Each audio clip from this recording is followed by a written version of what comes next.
What's going on, y'all?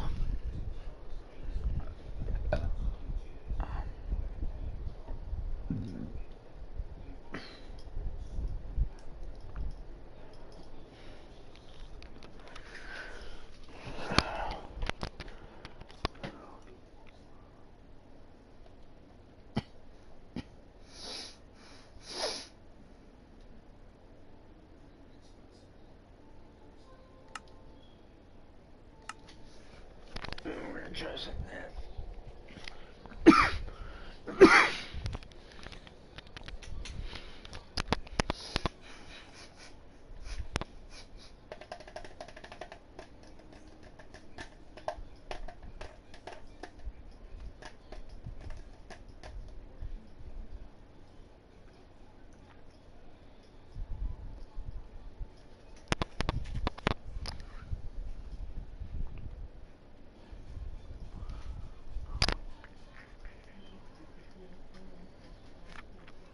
Oh, fuck.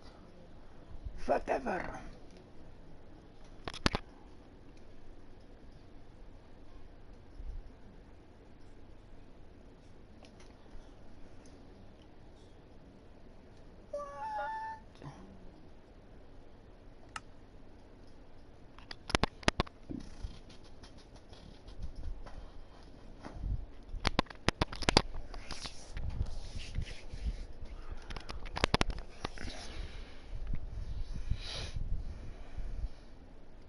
We gotta play some of that Formula One car in Crew Motorfest, the new one I got.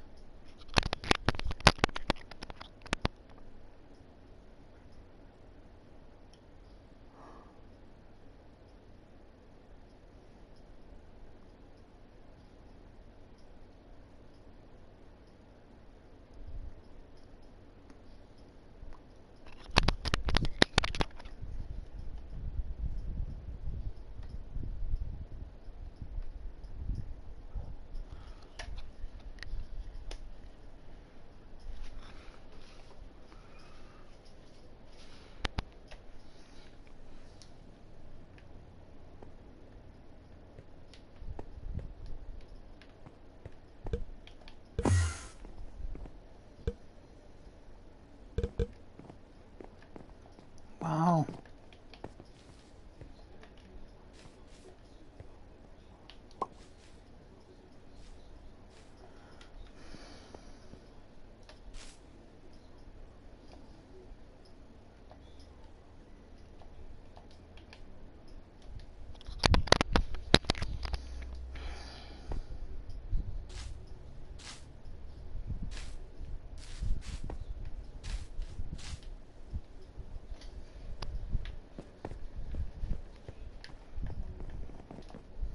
These are okay.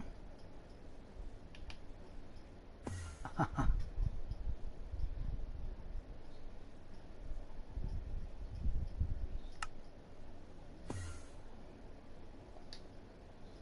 have the money for that shit.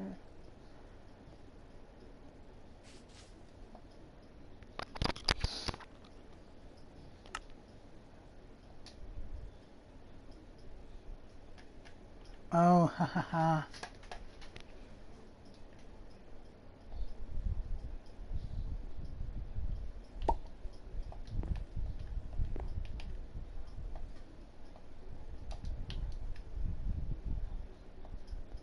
No!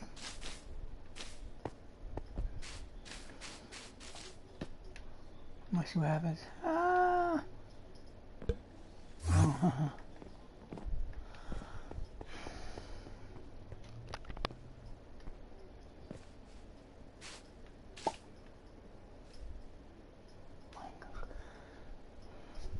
I'm not doing this shit.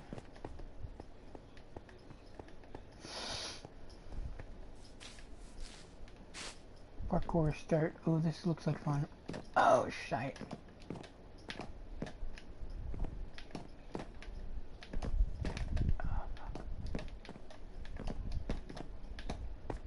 Oh, shit.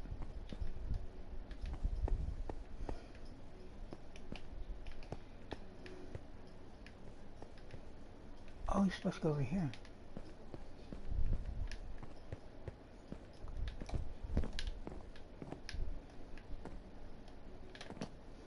Oh, you fucker.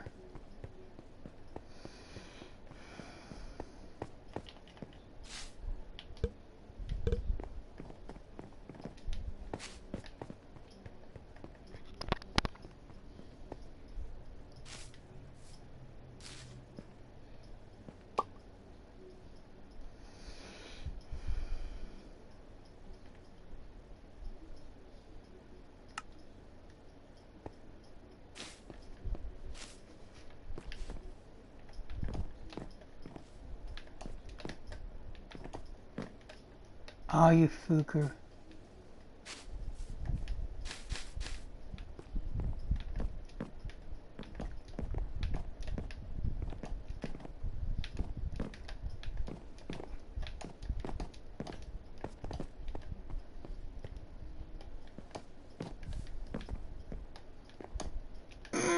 Sack of shit.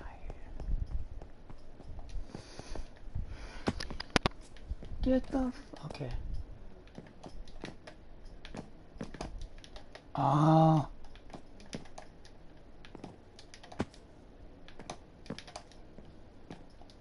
You dog shit.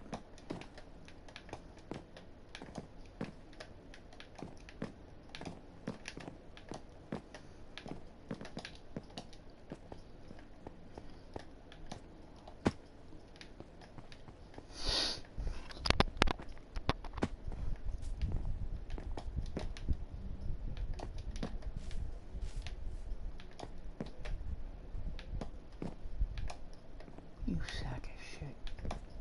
You fucker. Get over there. That's cool. Get the fuck over there. Dumbass. Oh, fuck you. You fucking idiot. Get over there.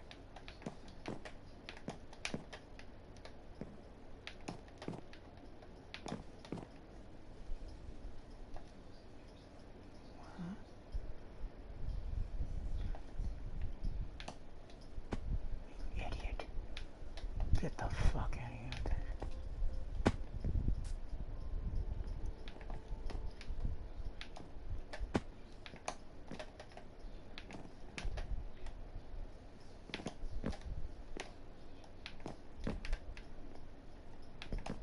This shit's a bitch to do.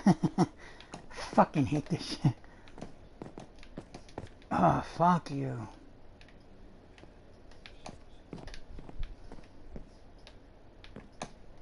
Oh, you're a cocksucker, you bitch. Fucking nigger bitch. Go fuck yourself. No shit.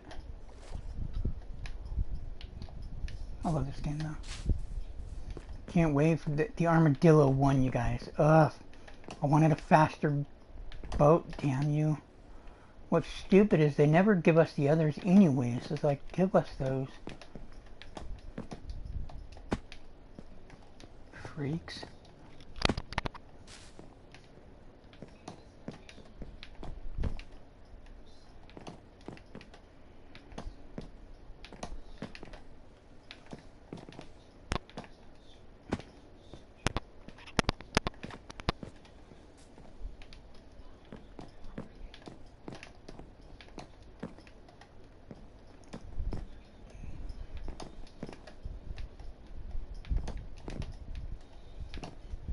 You fucking bitch.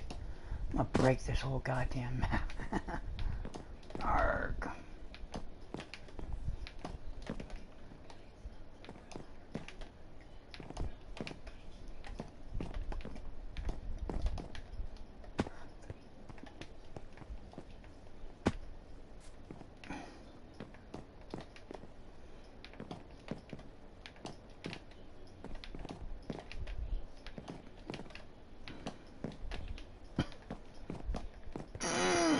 Oh, we're not. Oh, you fucking fat. Get over there. I'm gonna find a way up there. And that probably isn't.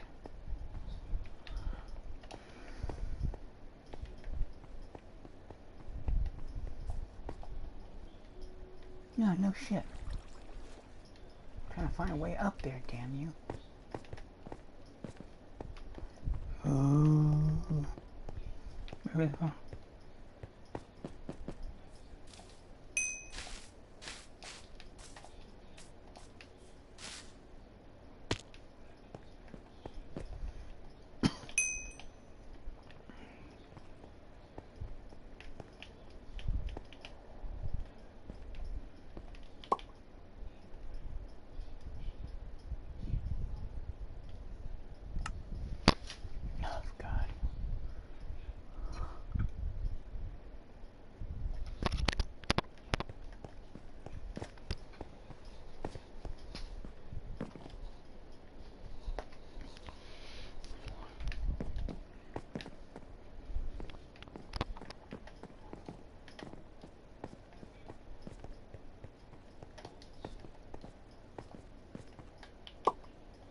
Okay. Whoa. It just shot my ass up there. Oh, that is so cool. Hold on, let me try that again. I'm gonna try to get up there.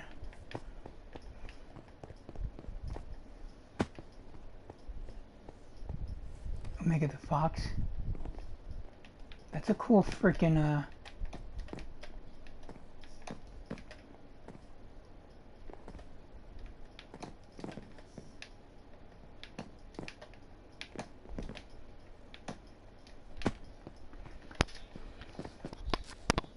Oh, you fucker.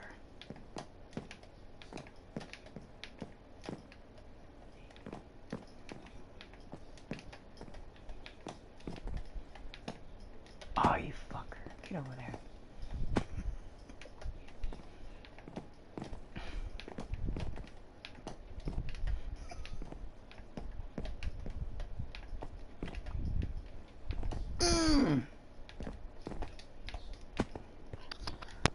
I'm gonna kill this goddamn map. Hiya. Hiya. Hiya. Go fuck yourself. Bitch. You cocksucker. Go fuck yourself, bitch. Get over there. Sack of shit. Oh, you're a faggot. You know that? You little nigger honky. You're a cunt. Oh, shit. You're a cunt. Get over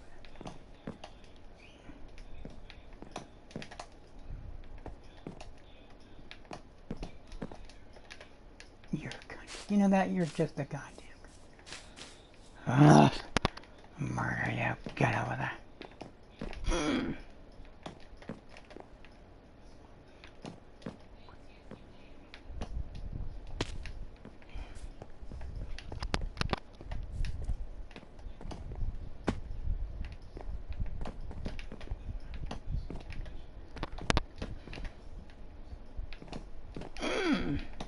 Think about just buying online, maybe for a year, but oh, you fucker. You're a nigger, you know that? Fucking honky bitch.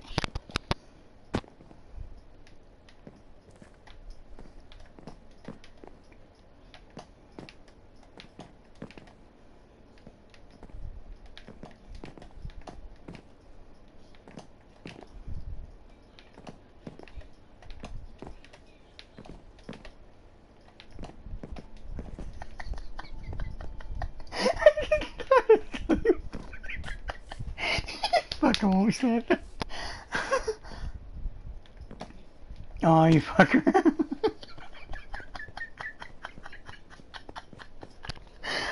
Fuck. Something funny.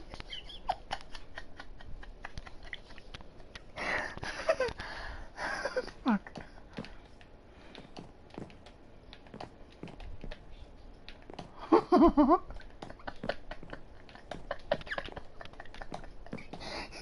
Fuck.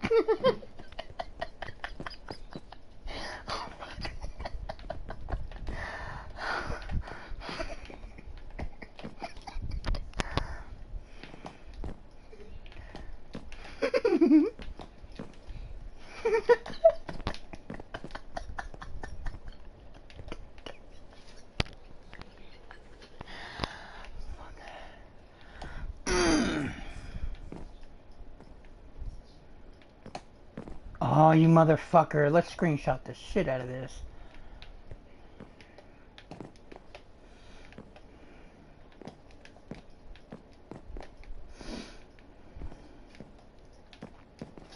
Oh, you motherfucker. There's no respawn? You fags.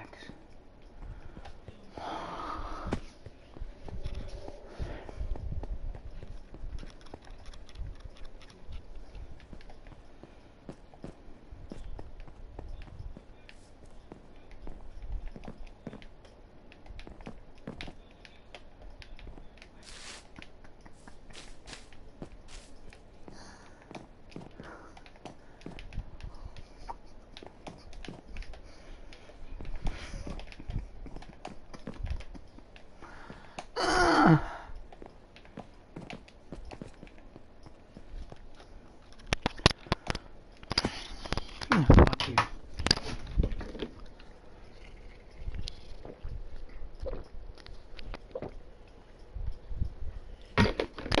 Fuck you.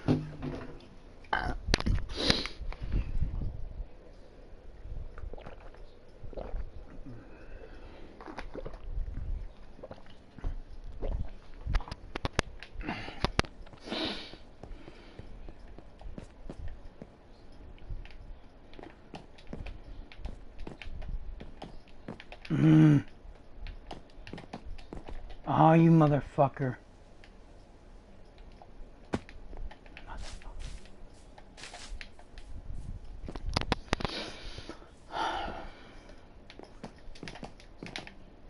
You sack of shit.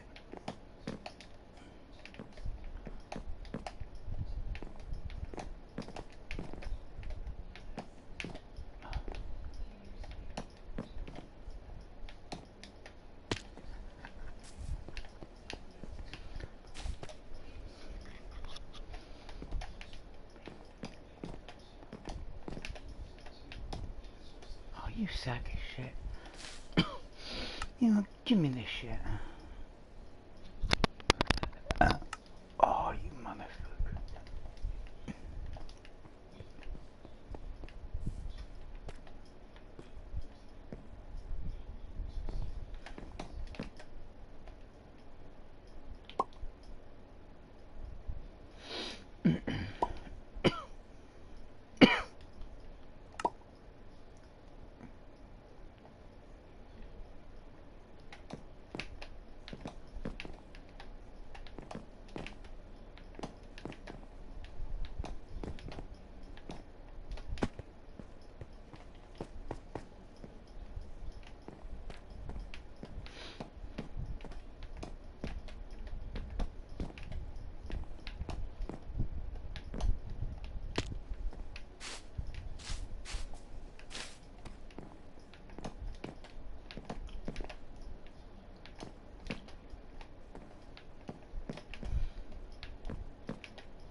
Oh, you fucker.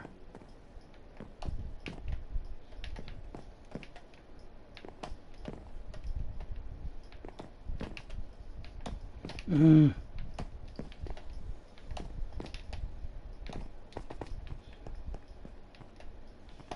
Mm.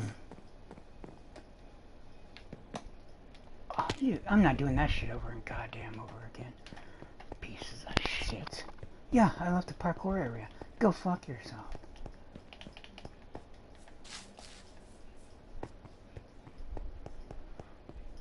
Oh. Mr. Turtle and Shark, how y'all doing? Rubber ducky. I still got my axe rubber ducky, the black one. The female one with the blonde hair and the horns. Love that thing.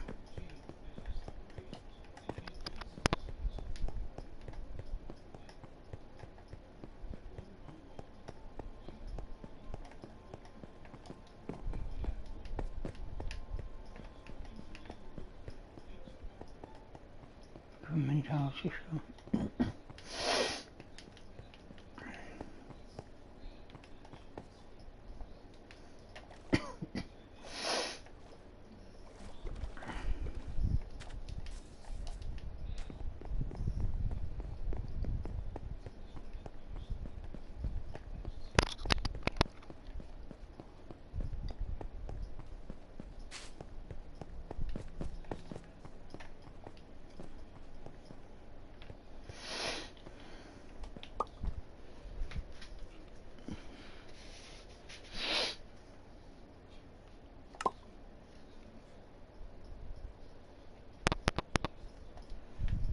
friends on here, damn it.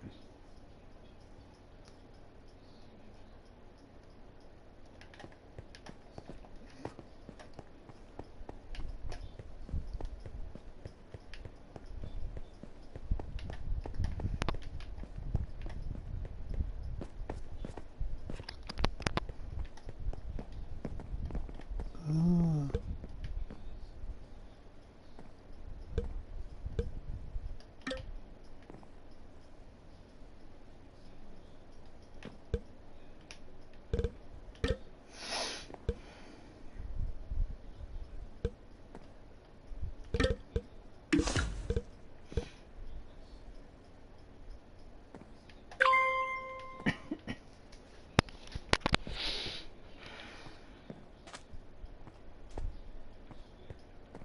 I wish people could hear me though.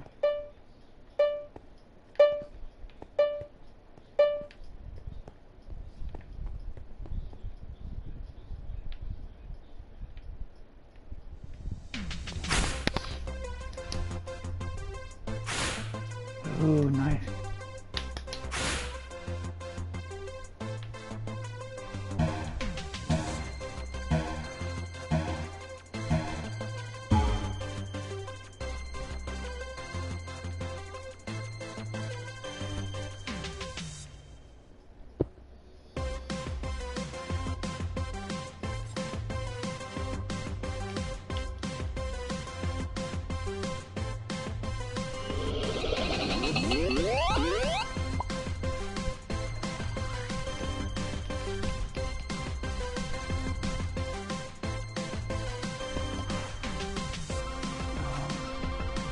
It's alright.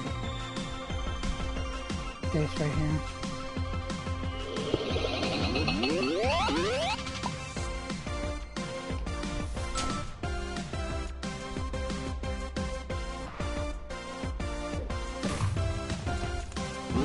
Oh, fuck you.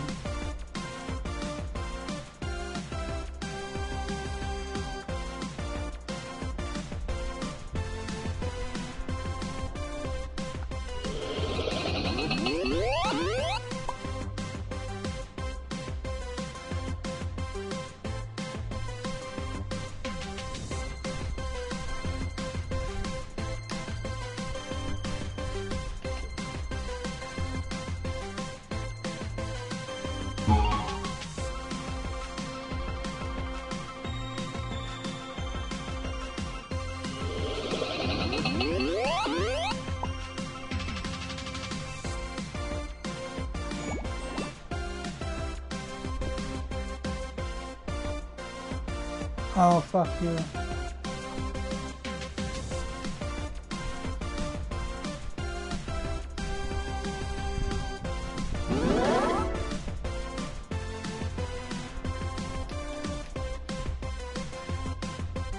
It's not too bad of a music.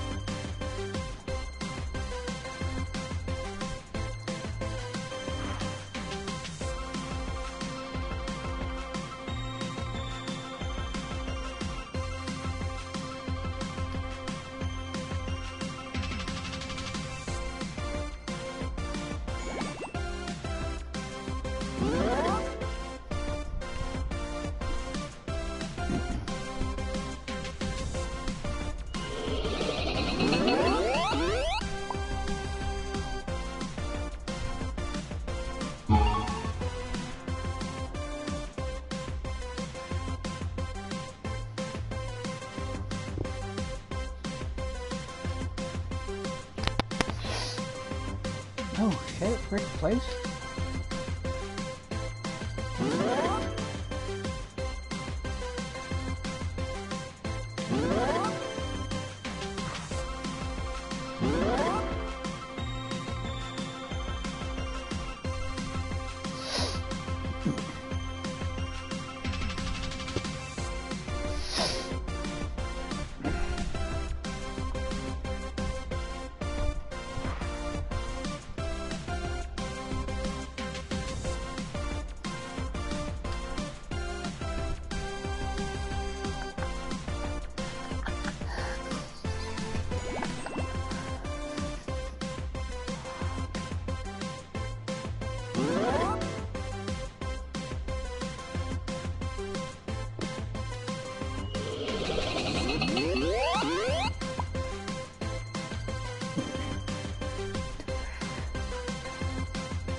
Oh, cool.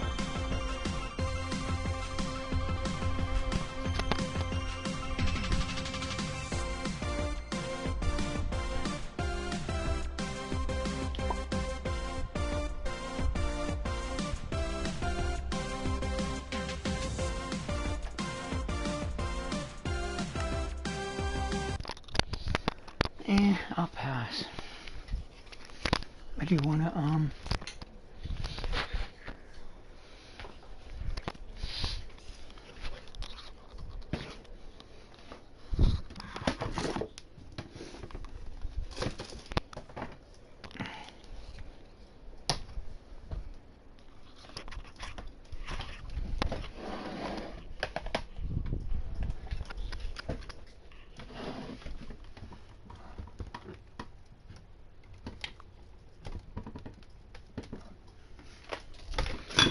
oh, get the fuck out of here, little cunt. Fuck you, bitch.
14p1.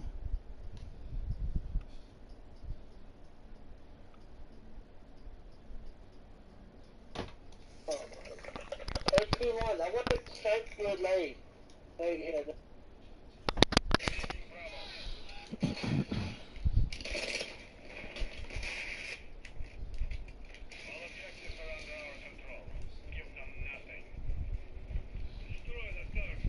Crazy how a lot of motherfuckers might be getting the location and shit.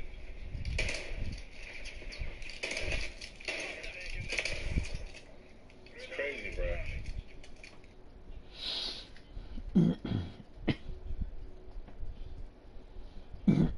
Oh, I remember this. Eminem was furious when Kanye stole the mic from Taylor at the 2009 VMAs, and you won't believe what he said. Eminem's known for his out-of-pocket moments, but when he saw Kanye do that to Taylor, he knew he had to say something. Eminem told Spin magazine, Kanye shouldn't have disrespected Taylor at the VMAs, but his reasoning will shock you. He said Taylor was a little girl and didn't deserve that kind of public shame. It made Kanye look like a bully, and Taylor didn't do anything wrong. Eminem felt so strongly about the Kanye and Taylor incident that he made an entire song about it, and the lyrics will blow you away.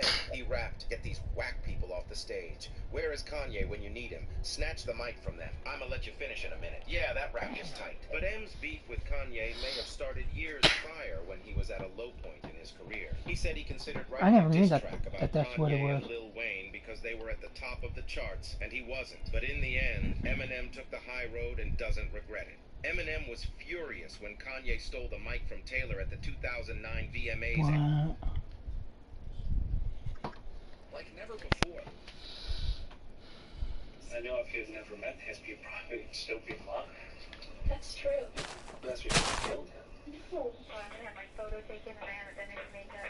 I freaking smiled and opened my head and everything. I know. I'm dumb. Ew, what is the internet? It's got your picture on the internet. Does it have my pretty smile? Yes, it has your pretty face on there. I was in the front page yesterday, top of the fold. Oh, Jodi Arias tapes? I'm infamous.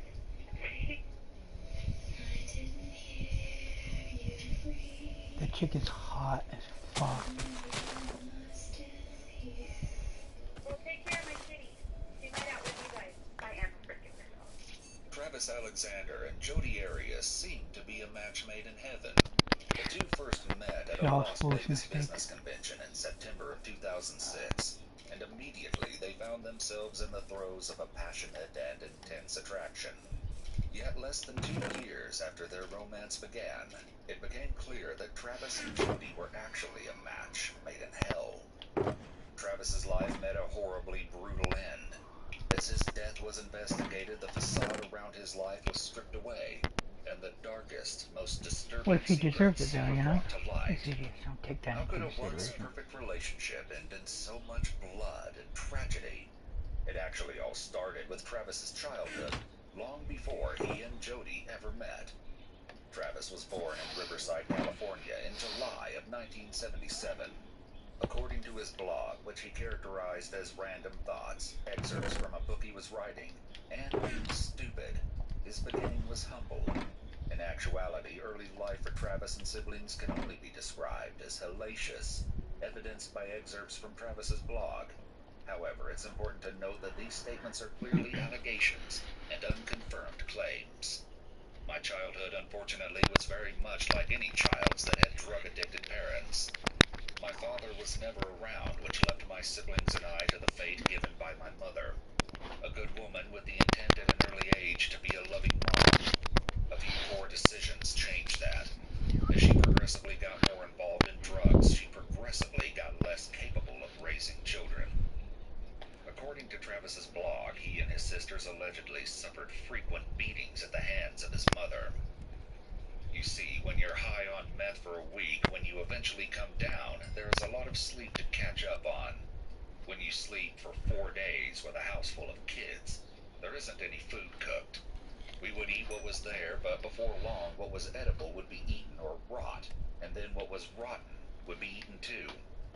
School wasn't much better. When your clothes are as dirty as the rest of you and you stink and have lice, you don't make a ton of friends. Sadly, as you could imagine, I was mocked for my appearance. Chris and Sky Hughes, close friends of Travis, knew how Travis struggled through school, but they also knew how he was able to build himself to a better life. The following footage has been analyzed by a qualified team, including a licensed professional counselor, a licensed attorney, and a former detective, former licensed polygraph examiner, and former hostage negotiation commander and instructor.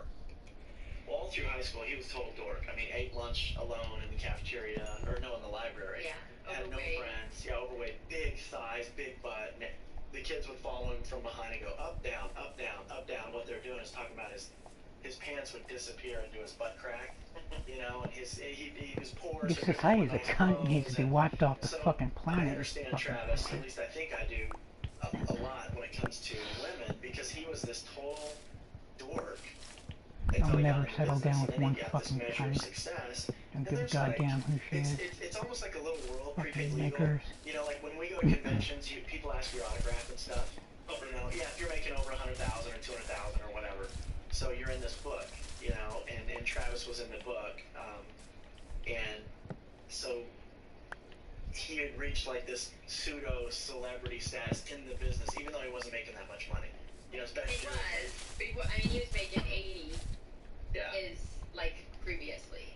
Although Travis seemed to have newfound success in his working life, his private life was nothing short of tumultuous, and it was no coincidence that this turmoil began shortly after Jody had made her entrance.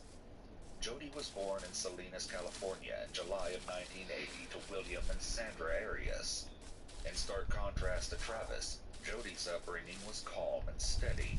Her and her 4 siblings never wanted for food or the care of her parents, and it seemed as though Jody was living a wondrously happy life. However, according to her father, things with Jody were not all sunshine and rainbows. She doesn't trust us as we're parents. When she was in 8th grade, she got busted for going marijuana with our Tupperware, put that on top of the roof. We found it and called the sheriff department. And then they busted her, and then, I don't know, some other friends or something. And then we searched her room. That was the first time we ever searched her room. After that, she was kind of like something turned in her head. And we were nosy parents, and we're gonna search everything she had. So she hid everything from us and always has since then. Jody's life seemed to almost spiral after this event. During a rebellious teen phase, Jody dropped out of high school and began pursuing a career in photography that inevitably failed. She then found herself tangled in a mess of dead-end jobs and deadbeat boyfriends. It's gonna be cool to see that According to armadillo. Jody's mother, one of these boyfriends took a particular toll on Jody's life. She's really in debt. She bought a house with her other boyfriend and Lost the house. and he moved in Palm Desert, and he moved back to Monterey, and she stayed there, and their house payments were like $3,500, and she maxed out her credit cards trying to pay her part of it. I mean, thousands of dollars, because she always thought that she could just dig her way out. And then her car, she didn't make her car payments for months and months and months, and With her crushing debt and seemingly no plan for the future, Jody turned to prepaid legal, hopeful that it could bring her the success she desperately needed. While she may not have found the monetary boom she was looking for, she did find Travis. Travis was known for his charisma and magnetic personality, and after seeing him perform as his character Eddie Snell from Alabama, it's easy to understand why Jody would be taken with him.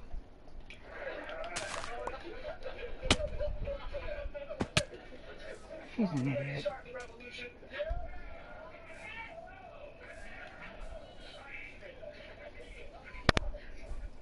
Despite Jody's issues, Travis immediately fell hard for her. In an email from Travis the Sky, he described his intense feelings for Jody despite being so early in their relationship. After just a few short months, Jody and Travis were in a fully fledged long-distance relationship. I went from intrigued by her to interested in her to caring about her deeply to realizing how lucky I would be to have her as part of my life forever. She is amazing. It is not hard to see that whoever scores Jody, whether it be me or someone else, is going to win the wife lotto. Although Travis may have claimed to be so in love with Jody, his behavior towards her in public contradicted this. So when they first started dating, I seemed to be affectionate to her one time ever in public. At our house, yes, but in public, never. She was always around him. If people asked, he was like, no, she follows me around and she won't leave me alone. But But I mean, I'm sure there's Except like. for the beginning, I mean, from when Yeah. they And when they first started hanging out, you know, he'd talk, he'd be sitting with her, and, you know, yeah, she's hot, you know, sweet chick, you know, but it was never like, I'm committed to you and only to you, ever. And the first month, we actually got in a fight with Trump, I'm sure you read it, about how he treated her, and we're like, you know, if you need to treat her better or quit the job, you know, because we thought she was, you know, really cool, a little weird, but very cool. Despite his inconsistent behavior, Travis did seem to be interested in pursuing a future with Jody. However, there was one small issue for one of his blog posts. I've learned a lot about what matters most to me in finding a wife. There are many qualities, of course, that are an absolute must. Spirituality, mutual physical attraction, the ability to communicate effectively, wants children, etc. But there's one thing that I have come to appreciate as much more than all the others. I don't know how to label this quality except to say that it's the quality to appreciate the qualities in me. While everything about Jody may have seemed perfect to Travis, she didn't share his Mormon faith, something that was a deal breaker for him. Not wanting to lose this relationship, Jody was baptized into the church by Travis. Although she may have seemed overjoyed with her newfound religion, Chris and Sky had an interesting take on the situation. You know, my opinion of her, I've seen her in action with several different groups of people. She's a total chameleon. While social chameleon isn't a true psychological term, research suggests that the psychology of social chameleons can be rooted in factors such as low self-esteem, a lack of clear self-identity, and a heightened need for external validation. These individuals may have a tendency to prioritize external cues and feedback over their internal sense of self-worth. Eminem was furious. I know if you've never met SP Prophet. 59 and 11, 12. 67. 53. 67. I've been a burner. Older. Has cycle, yeah. Do it all and keep. I know if Eminem was furious when Kanye stole the mic.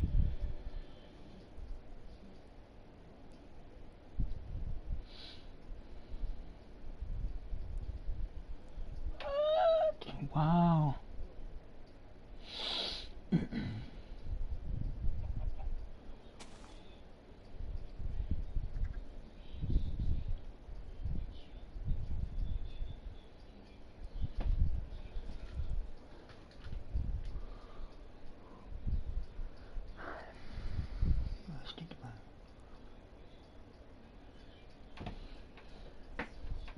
Wow. Israel's ground incursion into Gaza appears imminent. We will strike Hamas from the top, through its institutions, all the way down to the individuals that conducted the butchery of our baby.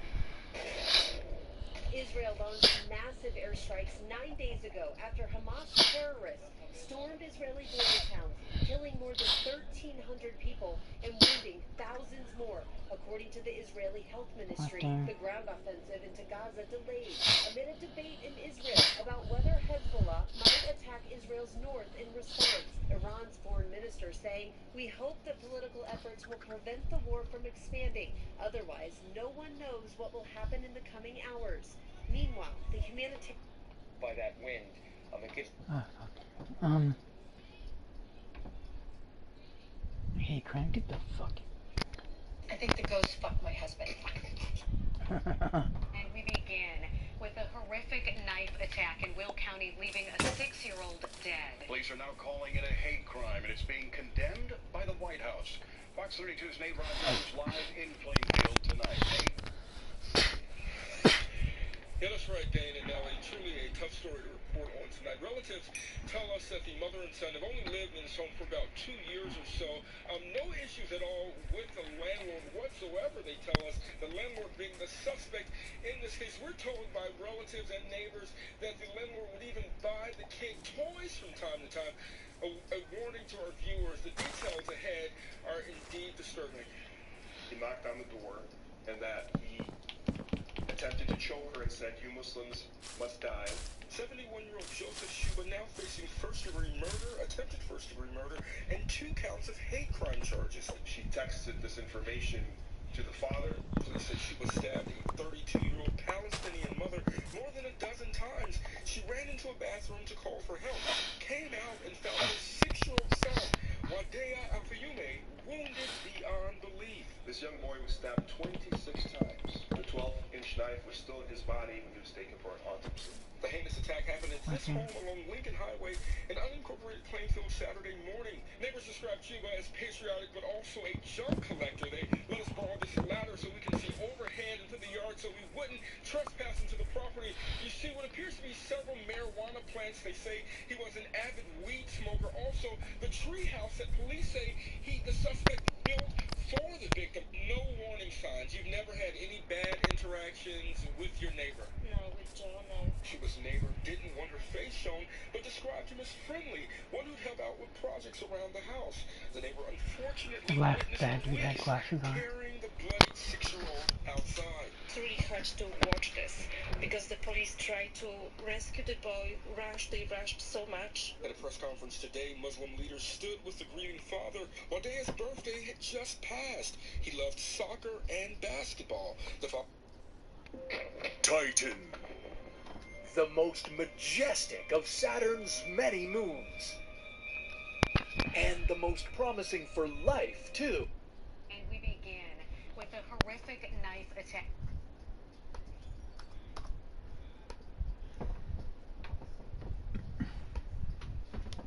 Stories, if you're a fan. Sometimes the truth is stranger than fiction. Today, we're going to look at 3 stories that demonstrate that. But before we get into those stories, if you're a fan of the strange, dark, and mysterious delivered in story format, then you've come to the right place because that's all we do, and we upload once a week. So, if that's of interest to you, please sneak in to the like button's home and break off all the tabs on their soda and beer cans. Also, please subscribe to our channel and turn on all notifications so you don't miss any of our weekly uploads. Okay, let's get into today's stories.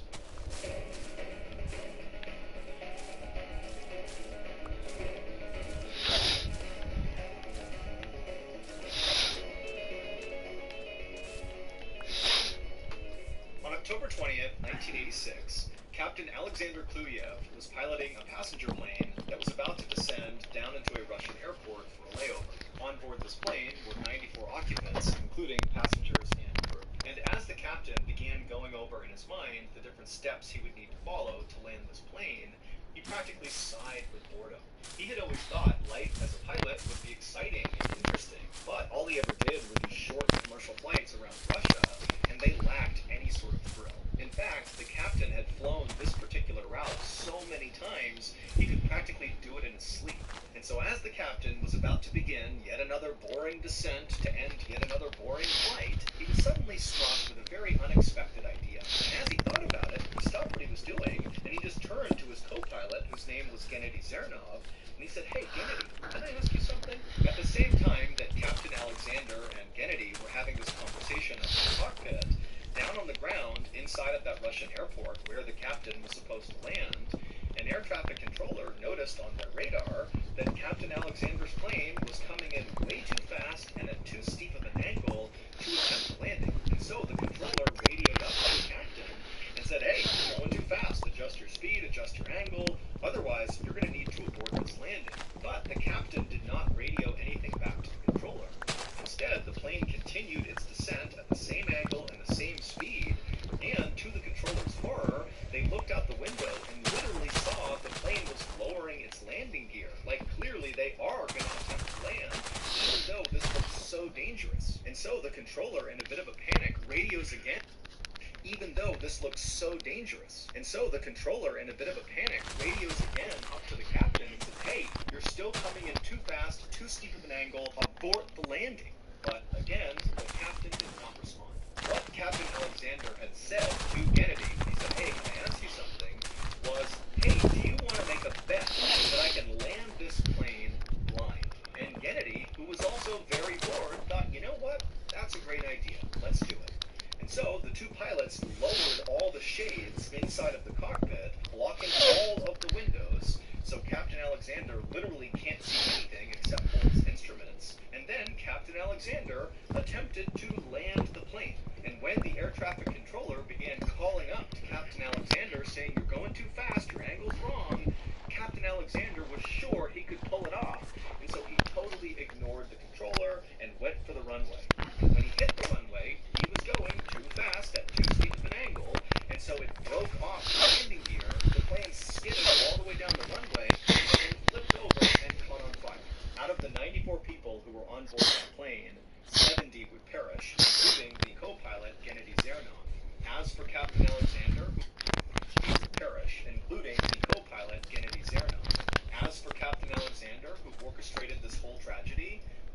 actually survived, and he was sentenced to 15 years in prison. Wow. Fear Shot is back. AMC brings you 31 days.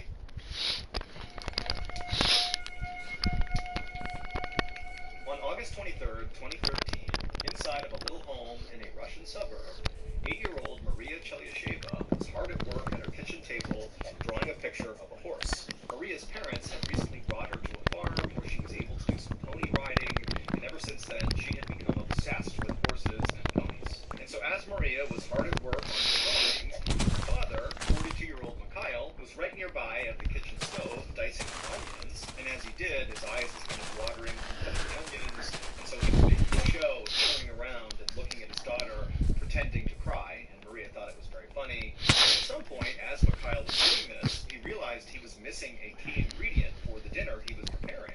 So he kind of threw up his hands in exasperation and then yelled out into the house to his wife, you know, hey, do we have any potatoes? And from somewhere in the back of the house, Maria's mother called back, yes, they're down in the cellar, but they're pretty old.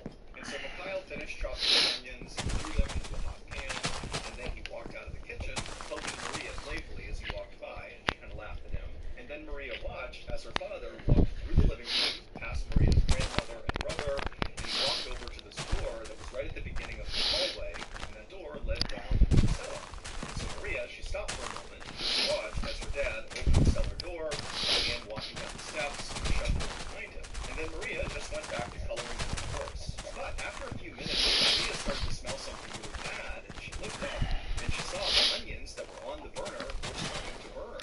Smoke was going up into the ceiling, and then suddenly Give me something to eat and drink. and as this commotion is happening, Maria's grandmother runs into the kitchen and begins fanning the smoke. She turns off the burner and moves the onions, and then Maria's mother comes running into the kitchen, and she's seeing what's happening, and she's looking around. She doesn't see her husband, and so very frustratedly, she yells out, Mikhail, you burned the onions, come in and deal with this. But Mikhail was not on the first floor. He was still down in the cellar. And so Maria's mother knew that, and she was kind of annoyed that he was taking so long down there. And so after muttering something under her breath, she stormed out of the kitchen, walked over to the cellar door, opened it up, went downstairs, shutting the door behind her. Meanwhile, back in the kitchen, Maria's grandmother was now going through the burned onions, looking for any that were salvageable, and Maria had gone back to her horse drawing. But after about 5 minutes, it dawned on Maria that her parents had still not come out of the cellar yet, and it just felt like too much time had passed. They should be up by now. And so Maria stopped working on her picture and just stared down the hall at the cellar door. And at the same time, Maria's grandmother had stopped with the onions, and she too had come over and was watching from right next to Maria down the hall at the cellar door. Both of them just expecting the parents to emerge any second. But as the seconds ticked by, nobody emerged from the cellar, and so finally Maria's grandmother said, okay, I'm going to go see what's going on. And so Maria watched as her grandmother walked through the living room past Maria's brother, who was playing a video game, and then Maria's grandmother, We're gonna get right copper in front doors of the too. closed cellar door, just yelled out, hey, are you guys okay down there? But there was no response from the cellar. And so with this, Maria's grandmother turned around and told Maria's brother to turn off his video game because it was so noisy. You know, maybe they were calling from the cellar and they couldn't hear them. And so the brother, who was just totally frustrated by this whole situation, he paused his game, and then Maria's grandmother called out again, you know, hey, are you guys okay down there? And this time, when there was still silence, Maria's brother, he just stood up and said, okay, why don't we just go downstairs and make sure they're okay? Why aren't we doing that? And so without waiting for a response from his grandmother, Maria's brother just walked right over to the cellar door and opened it up, and he looked down and he goes, look, they're right there. And then the brother began walking down the steps, yelling to his parents, hey, come on, when's dinner? What's going on? And as he did, he shut the door behind him. And so after this, Maria's grandmother walked back into the kitchen. What? Brother began walking down the steps, yelling to his parents, hey, come on, when's dinner? What's going on? And as he did, he shut the door behind him. And so after this, Maria's grandmother walked back into the kitchen and sat with Maria as the two of them stared at the cellar door, expecting their family to return any second now, but they didn't. And so at this point, both Maria and her grandmother were really starting to panic. They could tell something was wrong, and so Maria's grandmother grabbed her phone and called a neighbor and just said, hey, can you come over? I think something's wrong. I don't know what it is. And then, after Maria's grandmother hung up the phone, instead of waiting for the neighbor to come over, Maria's grandmother just got up and walked right over to the cellar door, then opened the door and began walking down the stairs. But this time, the grandmother left the door open.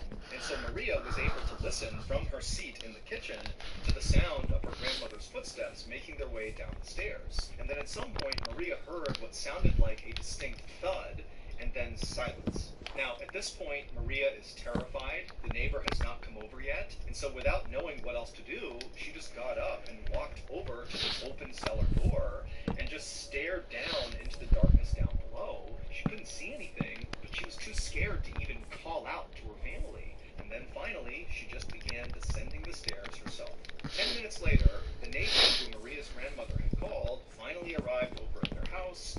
He knocked on the front door, but there was no answer, so he tried the doorknob, found it unlocked, so he opened it up and he stepped inside. And right away, he looked around and it was totally quiet. There was nobody on the first floor of the house, but the neighbor immediately heard crying, and he walked around the first floor listening for where it was coming from.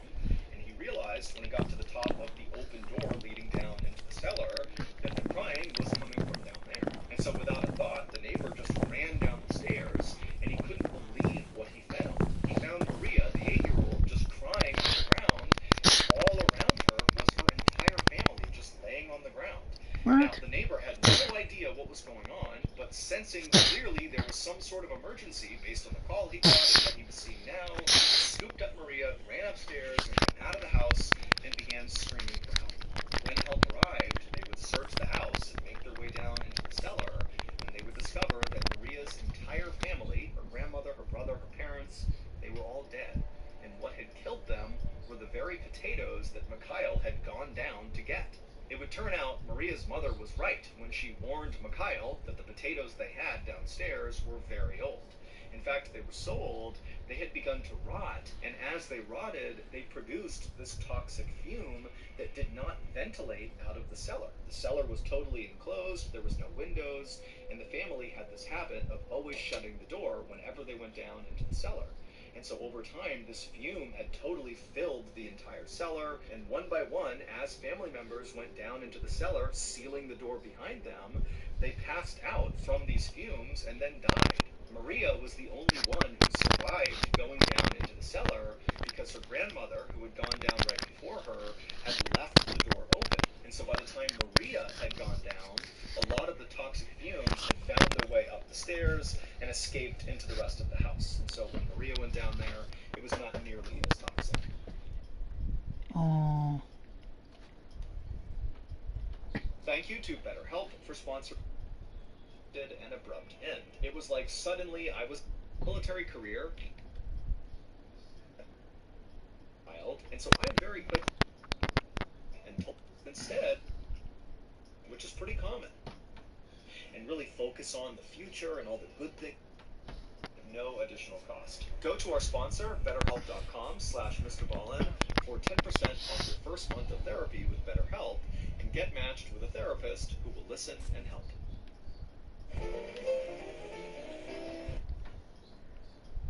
Stories. If you're a fan of the strange, dark, and mysterious delivered in story format, you've come to the right place because that's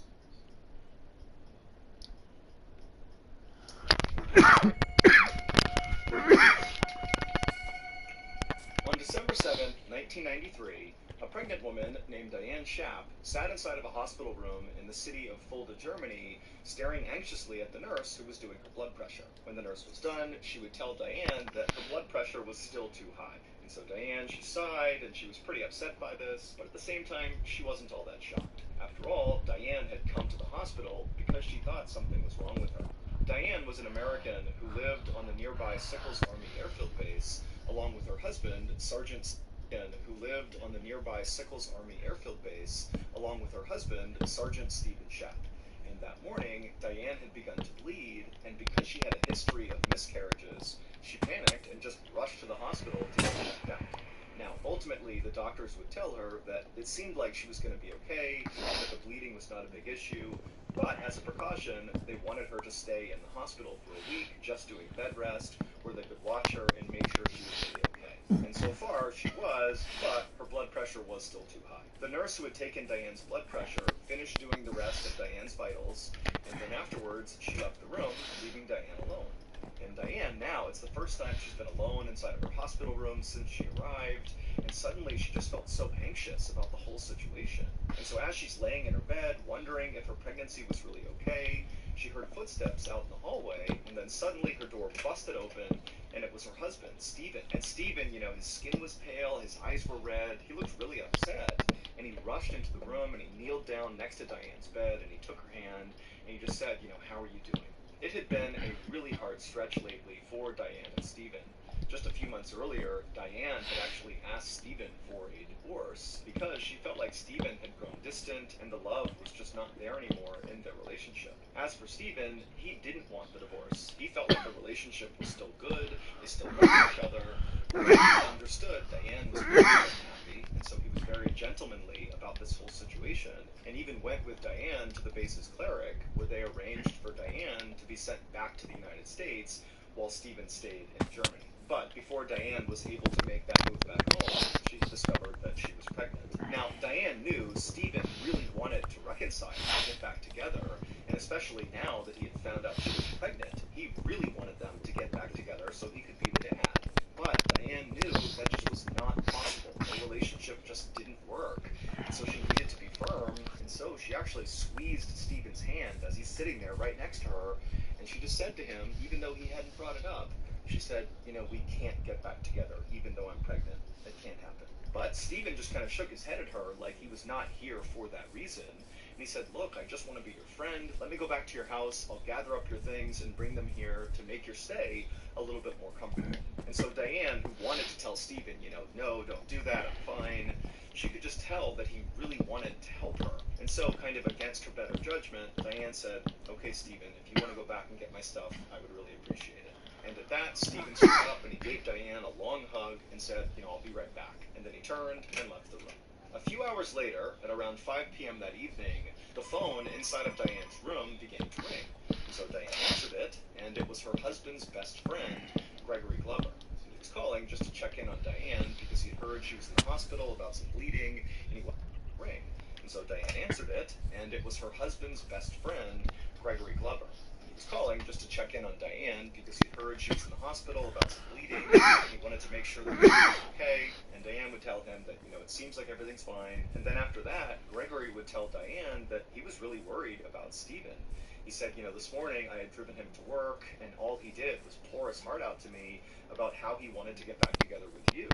And I just want you to know that, you know, he's really worked up about this. But before Diane could even respond to Gregory, the phone just suddenly went dead. And so Diane, she held the phone out, kind of staring at it, like, what's going on here? She put it back to her ear. She said Greg's name a few more times, but the line was just totally dead. And so Diane, she hung up the phone and figured Gregory would just call back. But 30 minutes went by, and Gregory did not call back. And then out in the hallway, Diane began to hear running. And that running continued all the way up the hall, and it stopped right outside of her door. And so she turned to face her door. The door flung open, and what she saw caused Diane to just freeze in total shock. A few hours earlier, after Stephen had left Diane's hospital room, he had gone straight to the house to begin clearing things up for her. And so when he got there, he had a gym bag, which was made by a sports and athletic company called Head, and he had gone inside of her house and begun going around the rooms, gathering things she would want, and putting them in this bag.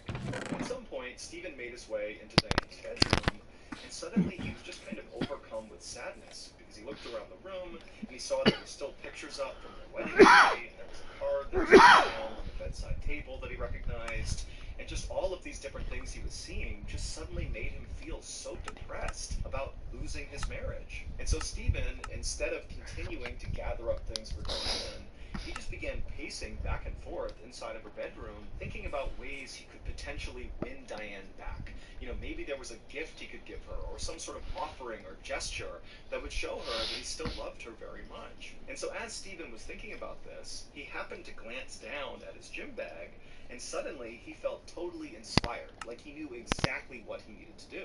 And so without another thought, Stephen grabbed something off of the mantelpiece inside of Diane's bedroom, he threw it inside of his gym bag, then he grabbed the bag and walked out of her house. Once once Stephen was outside, he had a big smile on his face. He was even whistling as he walked. And he went down and he got into his car and he drove off. But instead of going to the hospital where Diane was, Stephen began driving in these weird loops all around Sickles Army Airfield Base, almost like he was going on a joyride. But as he was driving, Stephen was constantly scanning left and right, like he was looking for something. And then at some point, as he did one of his many loops, Stephen passed by the mess hall, the cafeteria, and he saw all the soldiers going in and out of this mess hall, and he thought, oh, that's where it will be. The thing I need is inside of there. And so Stephen, he parked his car, he got out, and he rushed inside of the mess hall, but after looking all around, he couldn't find the thing he wanted. So frustrated, he turned and walked out of the mess hall. But when he went back outside, as he was walking back to his car, something out of the corner of his eye caught his attention, and he looked over, and it was this phone booth right on the sidewalk up against the road. And he couldn't believe it, but there it was. There was the thing right near this phone booth that Stephen desperately wanted. And so Stephen, instead of going to his car, just began walking in a straight, very determined line towards this phone booth. 30 minutes later, Diane heard those running footsteps out in the hallway, and then her door flung open, and she froze in shock at what she saw. Because what she saw was her husband, and he had this totally crazed look on his face, like he was smiling, but kind of deranged, and he was holding that head gym bag. And he walked in holding the bag, and just stared directly at Diane, and then he opened it up, he reached inside, and he pulled out his special gift, the thing he had been driving all around base for that he had found inside of that phone booth. And he walked up to Diane and he put it right in her face and said, look what I brought you, look. And by this point, Diane was screaming bloody murder. It would turn out when Stephen first arrived at Diane's hospital room that morning, and he had knelt down and taken her hand and asked if she was okay, Diane had been very firm with him that they could still not get back together even though she was pregnant. Now, this was crushing news for Stephen because he did secretly hope that this baby would bring them back together, but what Diane told Stephen next was infinitely more crushing. She would say to Stephen that the real reason they could not get back together was because this baby was not his. Now, Stephen had initially taken this news pretty well. He said to Diane, hey, I understand, at least let me go to your house and gather up some things for you and bring them back here so your stay at the hospital is a little bit more comfortable. And Diane had maybe been a little bit surprised at how well Stephen had taken this, and she said, okay, yeah, that would be great. So Stephen had left the hospital, gone to Diane's house, went into her room, and he began putting her things into that gym bag, when suddenly he stopped because he noticed those pictures on the mantelpiece of their wedding day. It was just kind of crushing to realize that his marriage really was over. And then, before he went back to packing, he happened to glance over at the bedside table, and he noticed a card face down on that table. Now, at first, Stephen actually didn't really react to this card because he knew who had given it to Diane. It was just a friend of hers, and the card was kind of meaningless. It was just a card to celebrate their friendship. But then, Stephen's suddenly thinking to himself, wait a minute. This person, this friend of Diane's, gives her cards all the time. And this person is always coming over to say hi to Diane. And this person's always complimenting Diane and telling me how great Diane is. And it was like suddenly everything just kind of fell into place for Stephen. And he realized this so-called friend of Diane's was much more than that. This friend was Diane's lover and very likely the father of her unborn child. And who was this friend of Diane's? Well, none other than Stephen's very best friend, Gregory Glover. The same Gregory Glover that Stephen just that morning had poured his heart out to on the ride to work, telling Gregory how much he missed his wife and how much he wanted to reconcile. And Gregory's advice to Stephen had been, well, I know you're hurting, but you really need to let this go. You need to let the divorce happen and just move on with your life. And now he realized that Gregory wanted Stephen to end his relationship with his wife so Gregory could have a relationship with Diane. And so Stephen felt unbelievably betrayed. That was when he decided to get a gift for Diane. And so he grabbed the knife that was on the mantelpiece inside of Diane's bedroom, threw it inside his gym bag, he got his car, and he began driving around the base looking for Gregory. And after Stephen had gone into the mess hall and then come back out again, he had spotted Gregory on the phone inside of that phone booth. And Stephen had immediately run over, opened it up, grabbed Gregory, pulled him out, and begun stabbing him. Now, Stephen didn't know this, but at the time he attacked Greg was literally on the phone with Diane. And so when that call suddenly dropped and Diane expected Gregory to call her back, well, their call really hadn't dropped. It was just that Gregory had been pulled away and was being attacked. Gregory, who was totally caught off guard, tried his best to defend himself against Stephen, but Stephen was just crazed, and he kept hacking away until finally Gregory had stopped moving. And then at some point, Stephen stood up and kind of caught his breath, and he's looking around at all these onlookers who can't believe what they're seeing.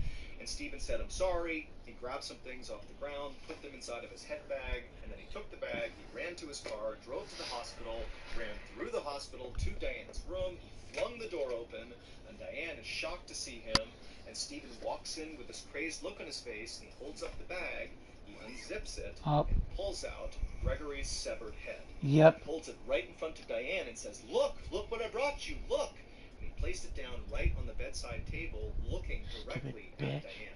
And so Diane began screaming, and people began rushing into the room. Meanwhile, Stephen just sat in the corner calmly, waiting to be arrested. Ultimately, Stephen would be tried by a military court, and he would be sentenced to life in prison.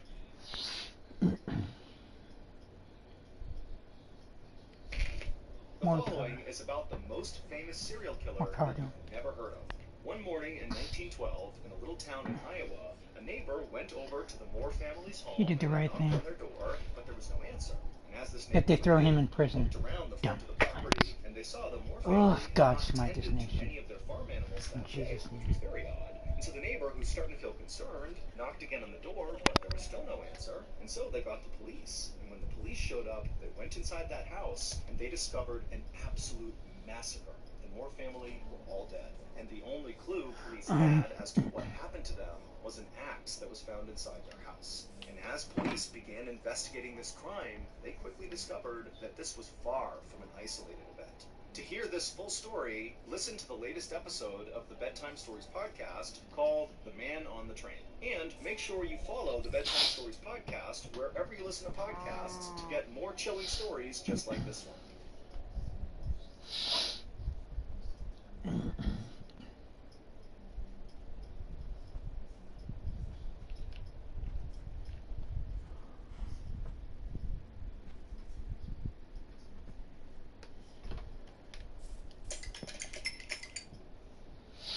Lo andamos cerrando para nosotros. Lo que quiero demostrar lo que puede hacer el dinero y el poder, o sea, literal, lo cerré. July 7th, 2022. A TikToker shut down a bridge in Mexico with luxury cars just to shoot a video. This angered one of Mexico's most dangerous cartels, and what they did to him changed the course of his life forever. Here, 5 times TikTokers mess with the wrong cartel. Rodolfo Marquez. I'd kill those bastards. Rodolfo Marquez, also known as Fofo Marquez, is a controversial Mexican influencer who has millions of followers across his social media.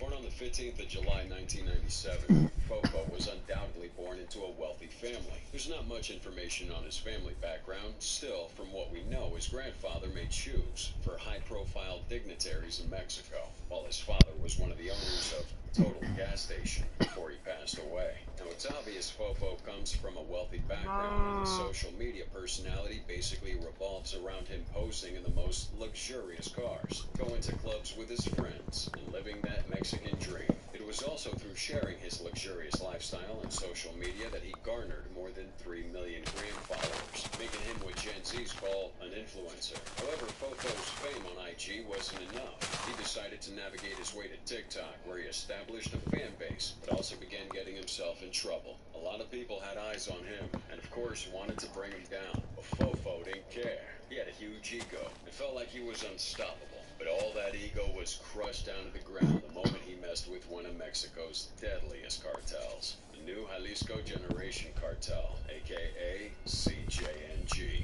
I'd be doing you a huge injustice if I didn't tell you about the severity of this crime syndicate and its ruthless methods. Once you're aware of their operations, you'll understand why anyone, even someone as seemingly insignificant as a TikToker, would face serious danger by crossing paths with them.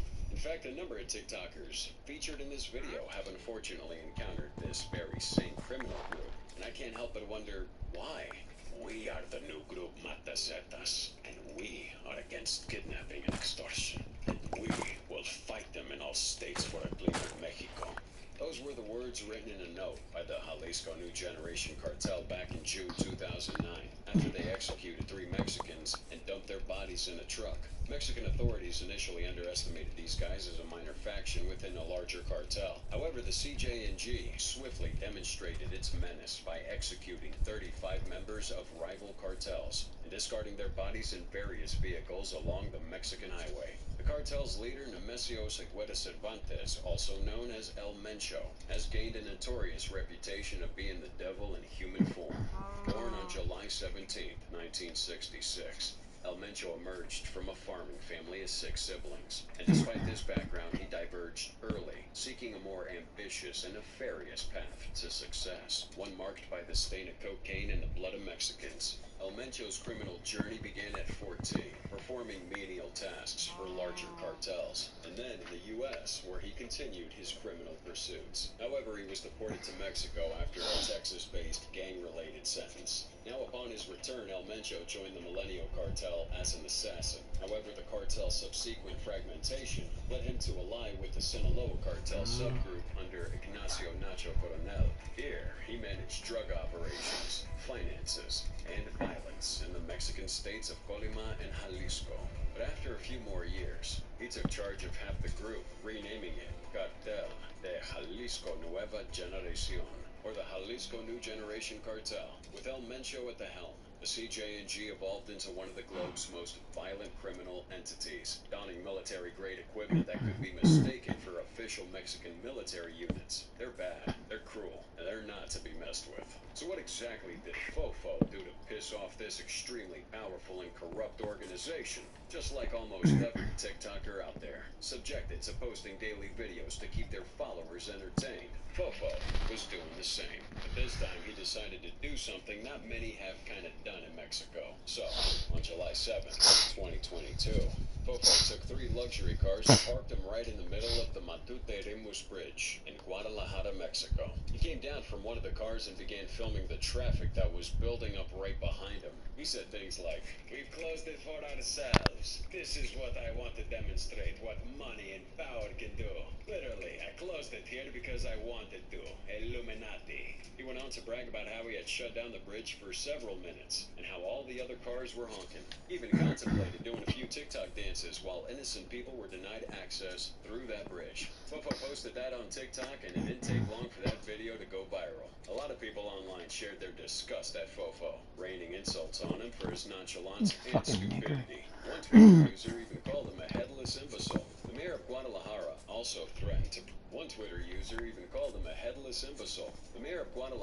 also threatened to press charges against him, with TikTok officially banning his account while they took down that video. In less than 48 hours, Fofo couldn't access his account anymore and resorted to other platforms to tender his apology. He apologized for his childish behavior and asked for forgiveness from the people affected.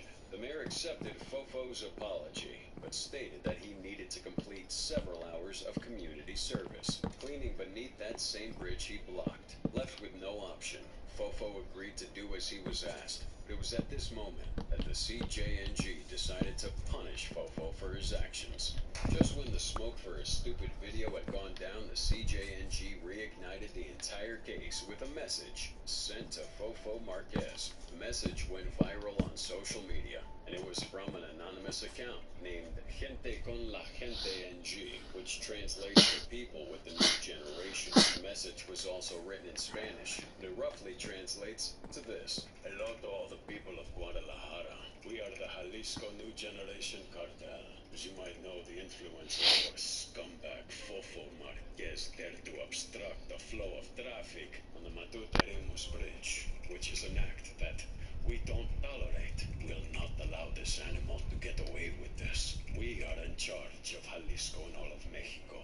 We would not allow you to come to Guadalajara and do this type of thing. If you ever step in Guadalajara, not you or your money would save you from us. Now, seeing how El Mencho and the CJ&G as a whole are driven by intense violence, it could have been anyone who wrote that message to Fofo. Members of the CJ&G believe that El Mencho should be feared and worshipped by Mexicans, so Fofo pulling such a stunt in a town under the direct control of El Mencho himself was an insult to El Mencho and his authority. Fofo's undoubtedly wealthy, but where his wealth stops is where that of the CJ&G begins. These guys rake in billions of dollars annually and control a significant portion of the Mexican government. Their message terrified Fofo because he knew that no one could protect him if the CJ&G decided to actually kill him. Once the message circulated, things got real. The CJ&G doesn't make jokes, and Fofo knew this. He tendered an apology to him online and immediately ran I back to wouldn't his have parents' cut all mansion those in fucking Mexico to idiots' seek throats. refuge. But being in that mansion wouldn't change anything.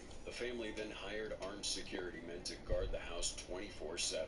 But even with this, Fofo wasn't safe. The CJ&G had taken down the deadliest cartel hitman squads and even the battalions of the Mexican army in the past, so no amount of security could hold them down. Fofo was scared. He couldn't leave the house for days, stayed away from windows to avoid sniper attacks, and even carried a transceiver around so he could communicate if he was ever in danger. After a few months, Fofo finally returned to his life, but his actions against the authority of the CJ&G altered the course of his life till today. However, as crazy as that sounds, this next teenager had the guts to insult El Mencho directly. Illuminati 6. Mira bien, hijo de tu puta, perra madre. A mí me pela la verga Mencho. Yo lo digo fuera de cámaras o aquí, cabrón. A mí me pela la madre Mencho. Very strong words, right? Well, those were the words of a guy known simply by his TikTok handle, Illuminati6. Before his account became private, he engaged his followers by accepting the dares they gave to him. And on that occasion, one user dared him to insult El Mencho, which he did. In the video, the TikToker wore a slacked black round neck. The course of his life, forever. Here, 5 times TikTokers mess with the wrong cartel. His life. Adolfo Marquez. Hold on.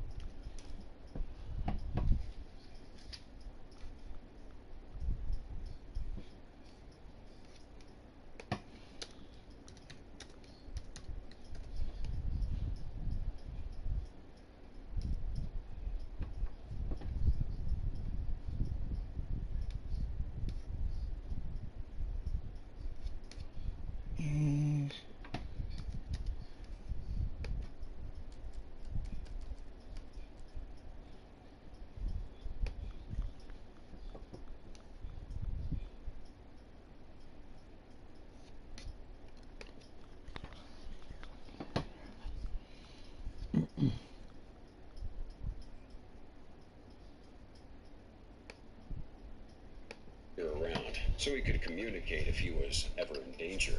After a few months, Fofo finally returned to his life, but his actions against the authority of the CJ&G altered the course of his life till today. However, as crazy as that sounds, this next teenager had the guts to insult El Mencho directly. Illuminati 6. Mira bien, hijo de tu puta, perra madre. A mí me pela la verga Mencho. Yo lo digo fuera de cámaras o aquí, cabrón. A mí me pela la madre Mencho. Very strong words, right? Well, those were the words of a guy known simply by his TikTok handle, Illuminati6. Before his account became private, he engaged his followers by accepting the dares they gave to him. And on that occasion, one user dared him to insult El Mencho, which he did. In the video, the TikToker wore a slacked black round neck and a black ripped pair of jeans and was carrying a backpack. He leaned on a light pole and said, "Listen well, you son of a bitch. El Mencho can suck my dick." He then says, "I don't sleep like El Pirata or El Chanito de Coyacan." referencing 2 other social media teenagers that had been executed by El Mencho. He finished off the video by saying, "I'm immortal, untouchable. I made a pact with the devil. I came to give you fire, Mencho. I'm not scared to say this. I say this with the camera right here. Mencho can suck.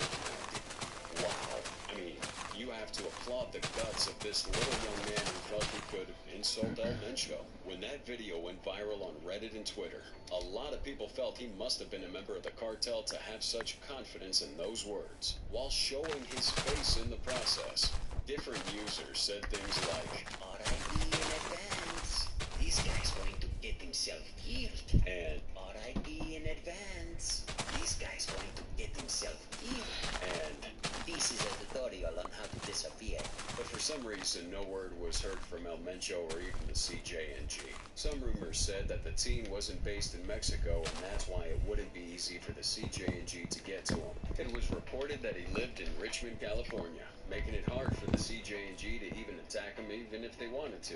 Plus, it would have been an attack on foreign land, further complicating things for their organization, so the CJNG didn't respond. But there was a twist. A few days later, this teen uploaded another video apologizing to El Mencho for his words. He said, "I'm sorry for what I said. I wasn't well, I wasn't conscious of what I was saying. It was wrong. That day I woke up stupid. I didn't look at the consequences. I did that for followers. I ask for forgiveness. You and your family are well liked. Mencho, don't kill me. I have a family just like you. I apologize. We all make mistakes. I have psychological problems, sir. Just I would never say anything like that. If like you don't like it, crazy you're gonna with this fucking die. apology video dropping. Because there was the same guy that had so much to say to El Mencho just a few days before. People started to wonder whether or not El Mencho made a personal threat to the teenager without everyone else knowing. Or did he just snap out of his little TikTok fantasy to realize who the heck he was talking to? And while we never got to know what happened behind the scenes, this TikToker just vanished, and his account was made private. There was a video of him posting on another TikTok account some weeks later, but apart from that, no one can say for certain what happened to this guy. So do you think El Mencho killed him off silently? I mean, maybe he did. Who knows? Juan Luis Lagunas Rosales, and El Chanito de Culiacan. Juan Luis, hailing from Mexico, gained internet fame under the alias El Pirata de Culiacan, translating to Pirate of Culiacan. Born in Sinaloa, Juan's upbringing was marked by hardship. His father's absence and his mother's limited work opportunities left him in the care of his grandmother, who could only do so much. Now, interestingly, his childhood neighborhood was situated just a few kilometers away from the domain of the renowned Mexican drug lord, Joaquin El Chapo Guzman. However, Juan's path had yet to intersect with the world of narcotics until he opted to abandon high school and pursue a better life in Culiacan. Upon arriving in Culiacan, Juan took on various low-paying jobs to sustain himself, but concurrently he developed an unhealthy affinity for alcohol. This habit of drinking permeated his work and leisure time, regardless of his underage status. And we all know nothing good comes from consuming way too much alcohol, but for Juan, Alcohol, it kinda period, did. dumbass. His problematic relationship with alcohol propelled him to prominence. He established a YouTube channel where he uploaded videos of himself consuming copious amounts of whiskey and beer, followed by his reactions becoming intoxicated. While it might seem unconventional, these videos garnered an unexpectedly massive number of views and reactions from the audience, and adding an element of humor to his content contributed to his rapid rise. His Facebook page amassed over 1 million followers, while his Instagram had around 300,000. Remarkably, his popularity led to appearances in music videos and television shows. But again, nothing good comes from consuming way too much alcohol. Juan's sudden fame took a drastic turn for the worst. He started posting images on his gram that didn't sit well with the older demographic because he was just 17 years old at the time. These photos depicted him with firearms, luxurious automobiles, and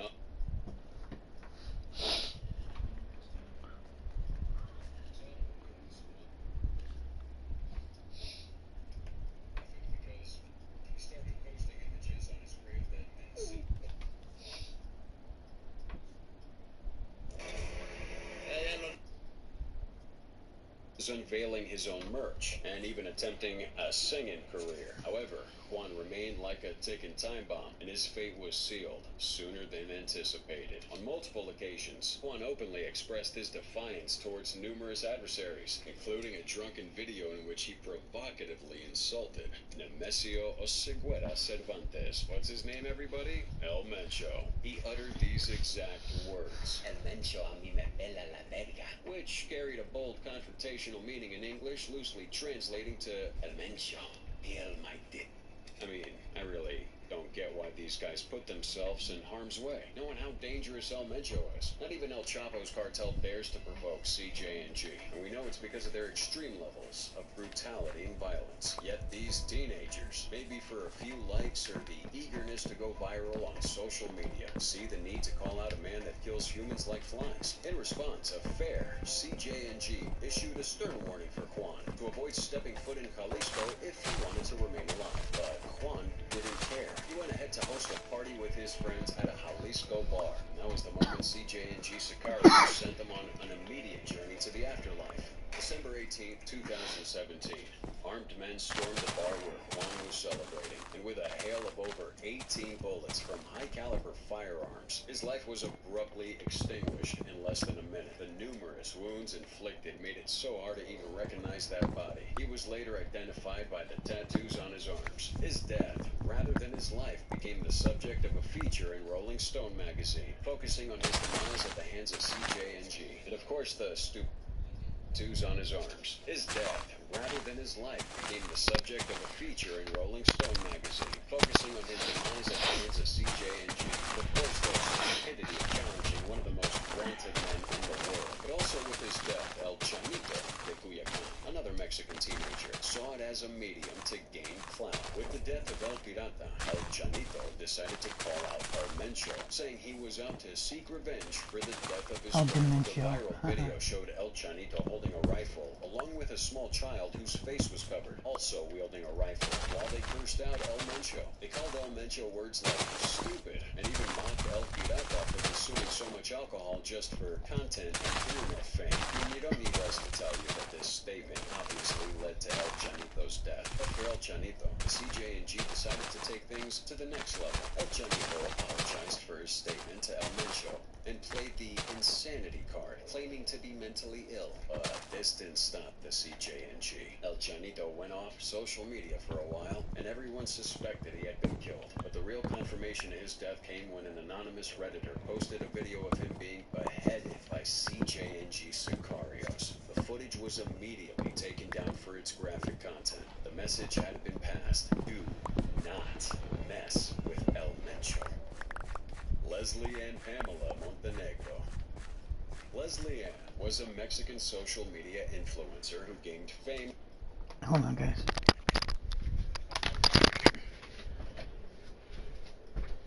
Be right back.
Hold on, be right back.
Oh, I know.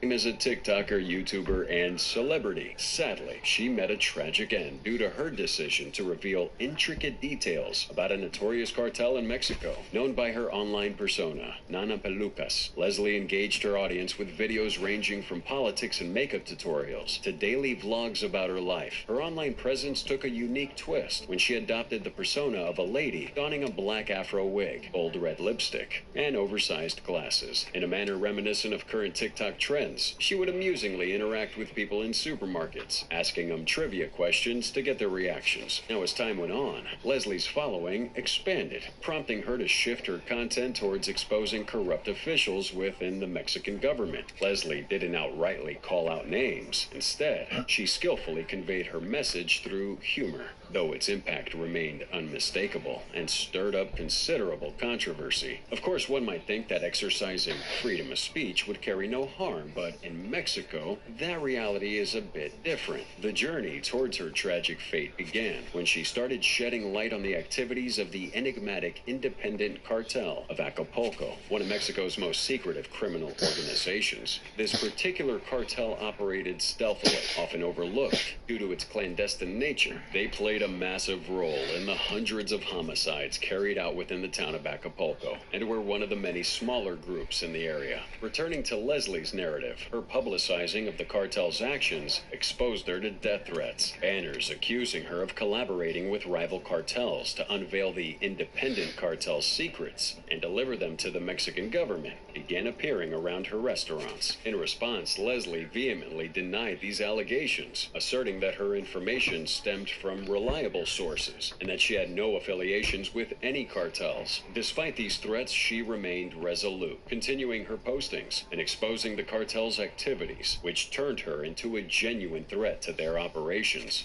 February 5th, 2018. Two men entered her restaurant during her night shift, ordering beers, before mercilessly gunning her down. She received 3 shots to the upper body, ending her life on the spot. Fortunately, Mexican authorities managed to apprehend one of the individuals responsible for her murder, El Pipas. The subsequent trial, however, took a perplexing turn.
The presiding judge quickly dismissed the charges against Alvitas, despite an abundance of undeniable evidence. This unsettling outcome starkly illustrated the deep-rooted corruption that Leslie had fought against. Cartels manipulated the judicial system, even influencing high-ranking government officials, and copying instances like El Chapo's daring prison escapes. Leslie's demise inadvertently led foreign entities to investigate the Acapulco cartel's affairs, eventually revealing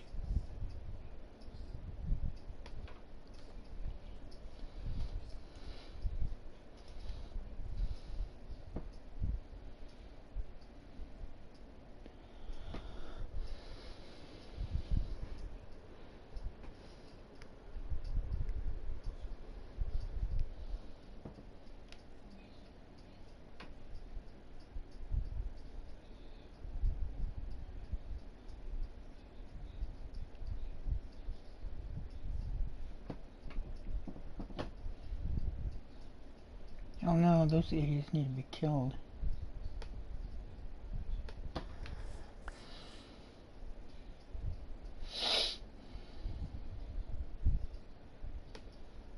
Was on News Nation early in the morning on May 1st.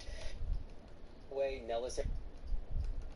By the time that police got, Las Vegas family claims to see aliens after several. Hold on, guys. I'm using it to give commentary and or educational enlightenment about. And if you look on the screen here, you'll see George Knapp. George Knapp is the premier journalist dealing with UFOs in the United States. I mean, this guy. I mean, this is who Bob Lazar went to. George Knapp has investigated probably thousands of UFO stories. He wrote part of the book on the Skinwalker Ranch.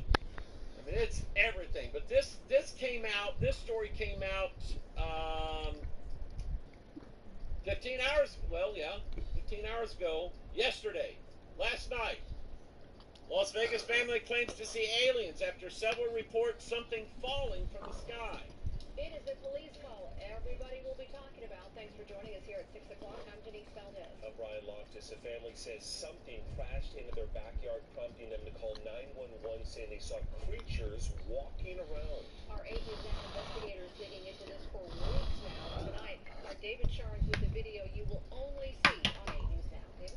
Right, Denise, sources telling News Now investigators that several agencies believe something landed or crashed. Whether it was non-humans or not, it certainly scared the people living on this property. Now, before we show you that video, listen to their call for help. There's like an 8-foot person beside it, and another one beside it, and it has big eyes and looking at us, and it's still there. Okay, where is this on your property? In my backyard. I swear to God, this is not a joke. This is actually we terrified of it. So there's two people or two subjects that are in your backyard? Correct, and they're very large. They're like 8 foot, 9 feet, 10 foot. I don't know. They look like aliens to us. Big eyes. They have big eyes. Like I can't explain it. And big mouth. They're shiny eyes and they're not human. They're 100% they're not human. Well, the 8 News Now investigators obtaining video as officers then responded to the call you just heard. You'll see the officers also saw something in the sky that night, but the big question is, what was it, and is it all connected? It's almost midnight on May 1st when a Las Vegas Metro Police officer's body cam catches this, something flashing low in the sky. 911 emergency. Minutes later, there's like an 8-foot person beside it, and another one inside, and it has big eyes and looking at us, and it's still there. Someone calls 911 reporting 2 large figures in their backyard. I'm so nervous right now. The 8 News Now investigators obtaining another officer's video as he's sent to the Northwest Valley home. I have butterflies, bro. Everyone thought of shooting stars, and these people say there's aliens in their backyard. By now, it's more than an hour after that bright light. Officers officers meeting up with the caller and his family.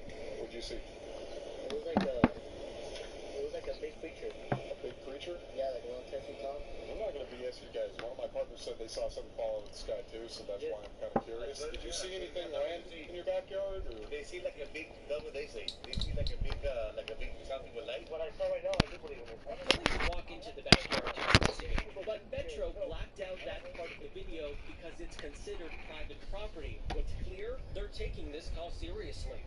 Hey, this might sound like a really dumb question, but did you guys see anything fall out of the sky? Asking others what they saw. I would normally discount it as nothing. However, seeing as one of my partners said they saw it too, Hold on, guys. the reason I'm actually investigating it further. That investigation turning up no concrete.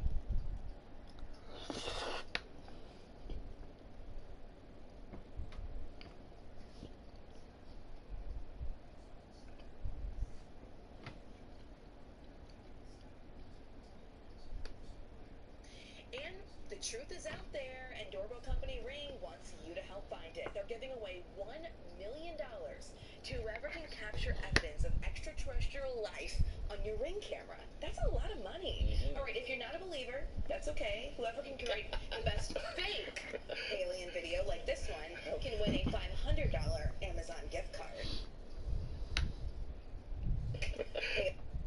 All right, if you're not a believer, that's okay. Whoever can create the best fake alien video like this one can win a $500 Amazon gift card.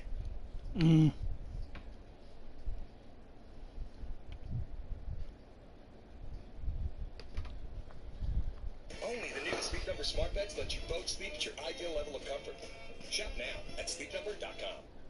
There's like an 8-foot person beside it, and another one's inside, and it has big eyes and looking at us, and it's still there. Okay, where is this on your property? In my backyard. I swear to God, this is not a joke. This is actually terrified. Este video en el que son captados supuestos extraterrestres circula en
Reportedly arrived to study a series of interconnected caves.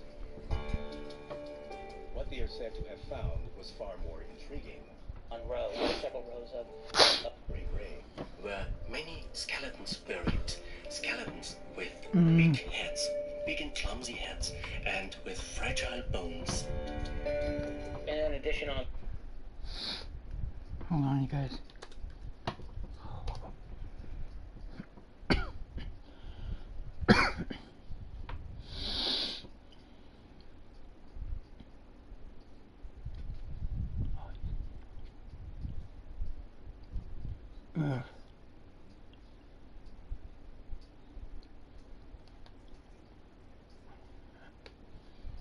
Hello everybody, welcome back to another video on the Doom Channel. Today we, of course, before I begin the video, I just want to say,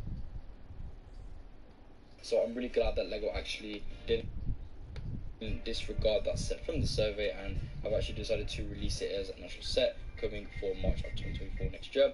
Minifigures included are going to be Sauron, Frodo, Sam and Orcs. There could be more, however these are the only 4 confirmed minifigures at the moment.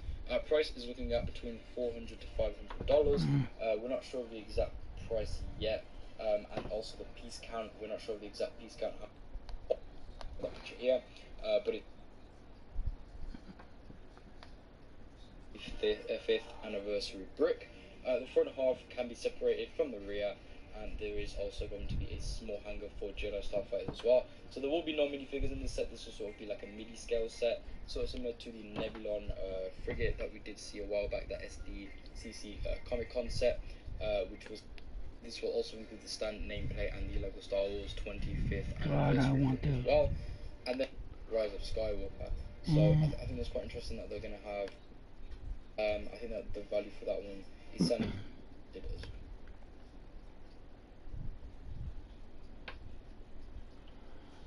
Six minifig, like never before.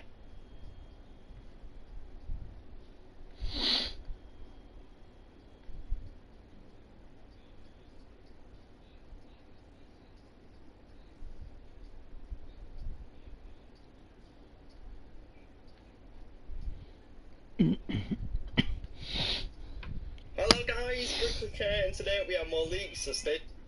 Shut the fuck up, you annoying shit. It's going to be coming in with 820 before, but this time it's simpler than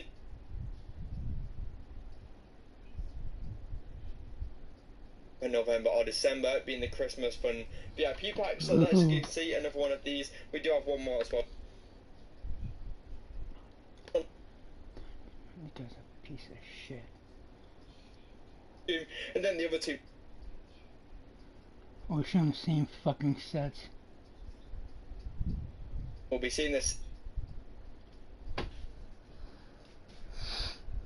Well, then we're going to move on to some brand new Lego ideas, rumours. This one about a brand new figures. A reminder, this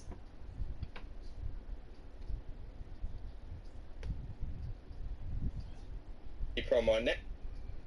What? Hello guys, Brooklyn here, and today we have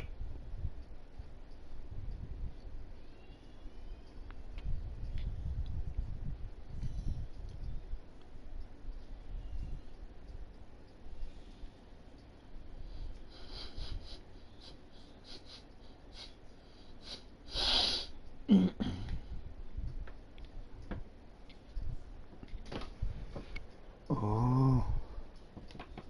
What? As a Jedi, fate or good? Force is rising. We have to be careful.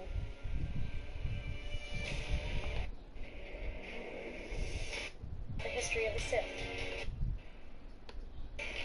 This galaxy will kneel before the true masters of the Force. Is this a game now? What the fuck?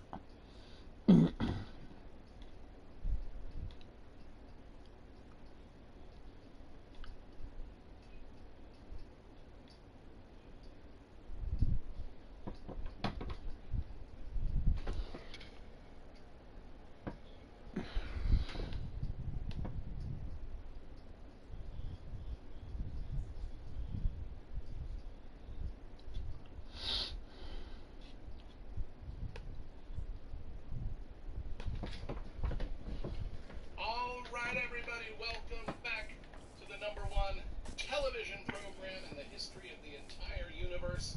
I am Brian Lee Durfee, author of The Forgetting Moon, The Blackest Heart, and The Lonesome Crown. All 3 books published by Simon & Schuster's Saga Press. Today I'm going to be reviewing the brand new I thought you subscribed to this, dude. Alright everybody, welcome. Heart and The Lonesome Crown.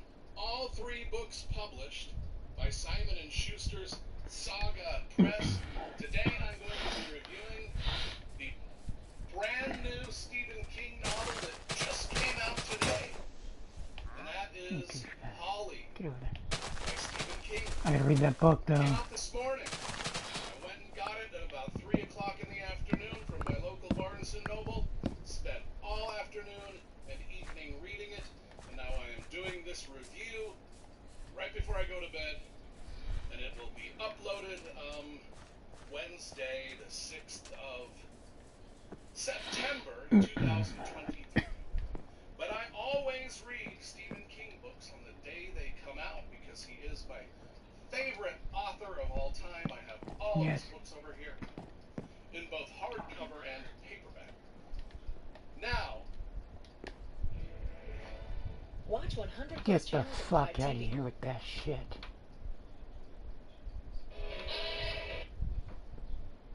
all right, everybody.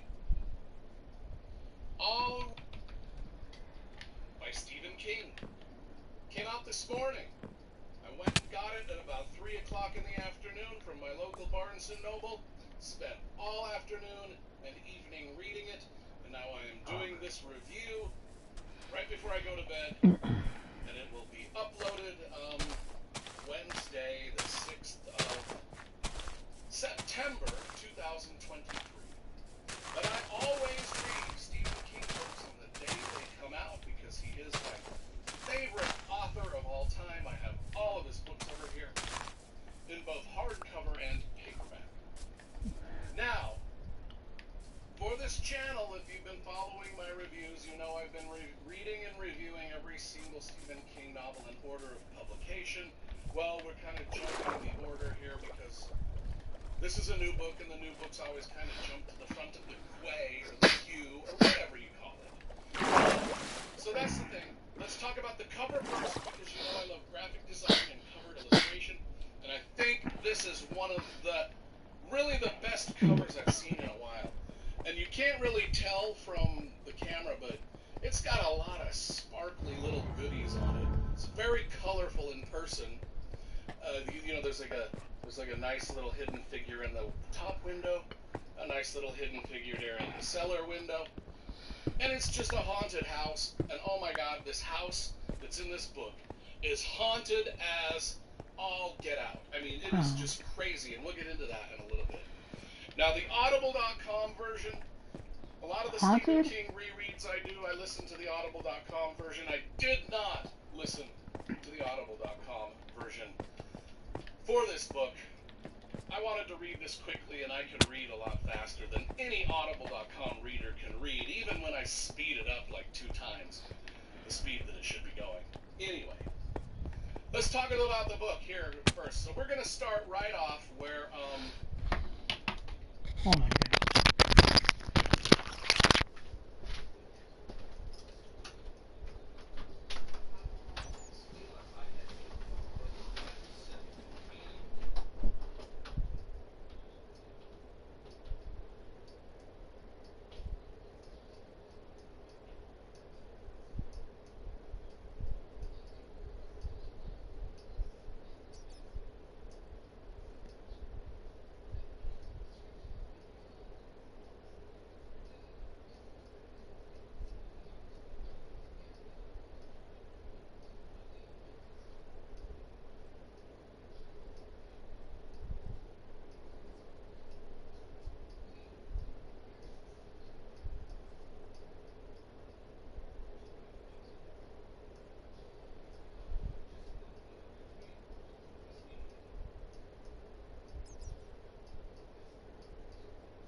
gotta read this book, damn it.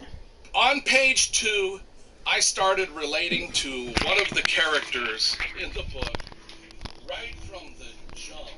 And I'm going to read this paragraph because it was speaking directly to me. Stephen King, you were speaking directly to me.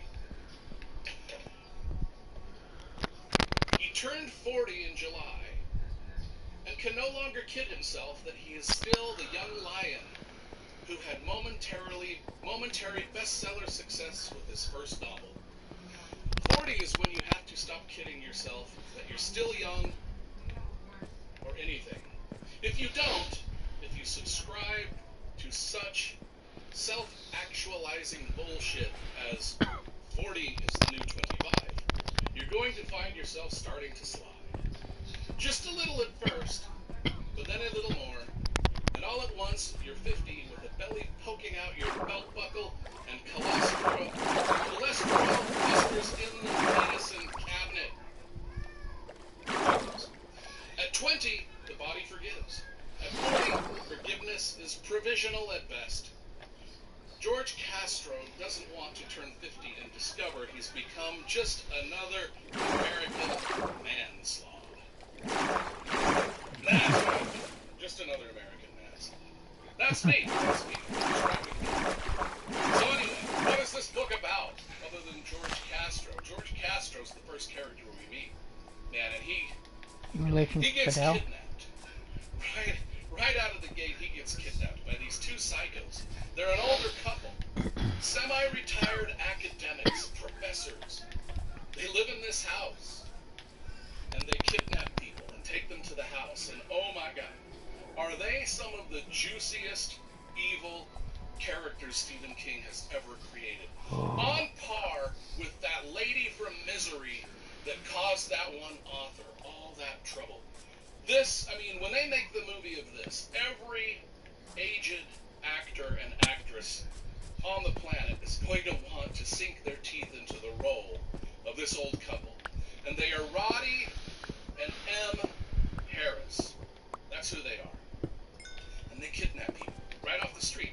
In fact, they've got kind of a clever little way of doing so, much like how Ted Bundy would lure his captives. You know, Ted Bundy would pretend to he'd have a cast on his arm, and he'd pretend to be loading a surfboard onto his Volkswagen, and ask the first pretty girl to walk by to help him, and, you know, one thing led to another, and the next thing she's kidnapped. This is kind of the MO of M and Roddy, is they are old. They pretend to be struggling to help each other from a wheelchair into a van. And of course, unsuspecting people were like, oh, let me help old people. Let me help you old people. The next thing you know, the good Samaritans are walked over the head of drugs or whatever. Anyway, they end up in this house. And the house is a creep show like you can't believe. The opening chapter takes place in 2012. And then we jump to the year 2021, where we get to see our main crew of sort of detectives that are going to solve this case. And good.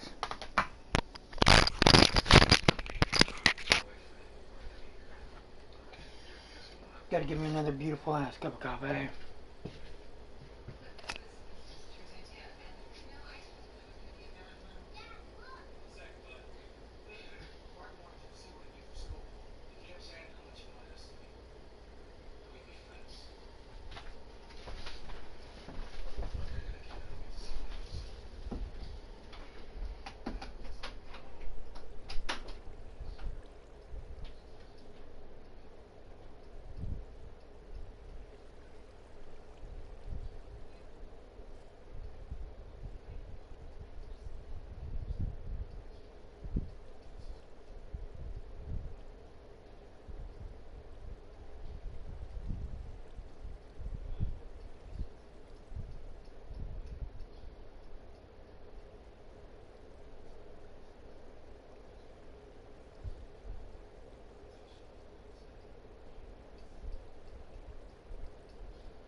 which is Holly.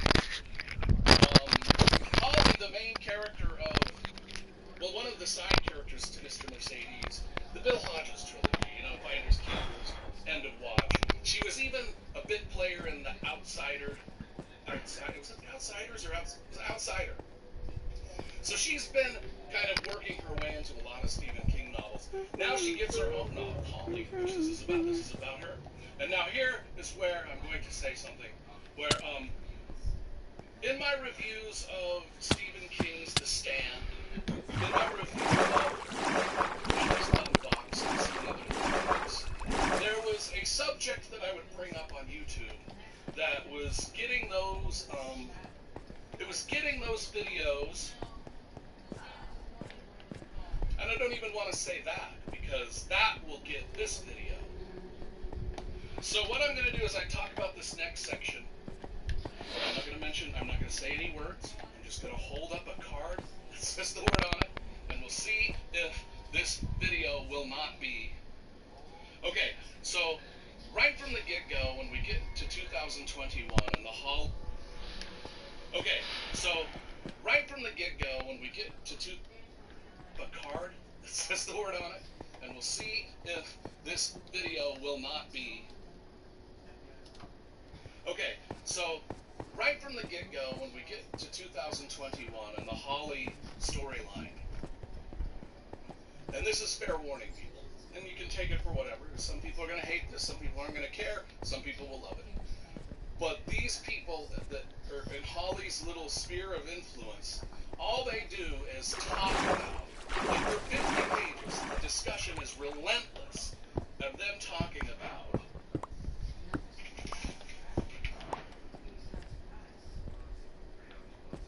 you know what I mean. Of them talking about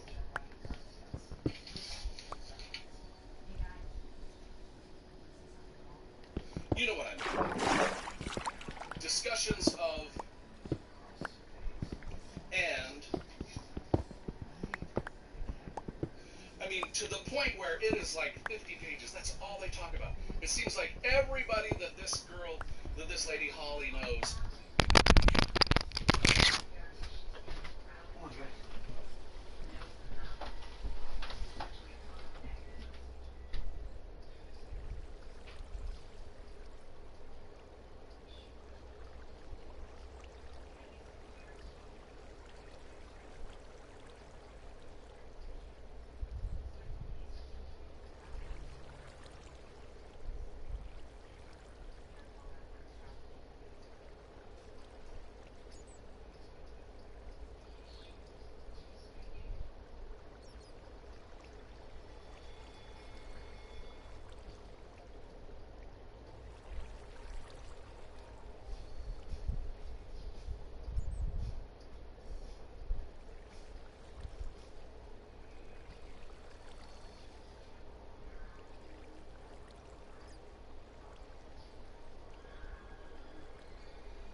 Idiot.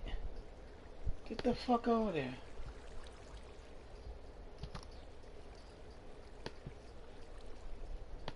And they basically all right, everybody, welcome back to the number one. Get the fuck out of here, you faggot. God damn you. For this book, I wanted to read this quickly, and I can read a lot faster than any Audible.com reader can read, even when I speed it up like 2 times the speed that it should be going.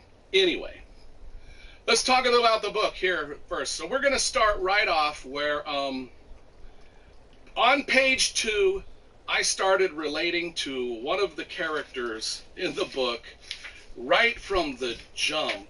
And I'm going to read this paragraph because it was speaking directly to me. Stephen King, you are speaking directly to me. He turned 40 in July and can no longer kid himself that he is still the young lion who had momentary bestseller success with his first novel. 40 is when you have of the... All right, everybody, welcome back.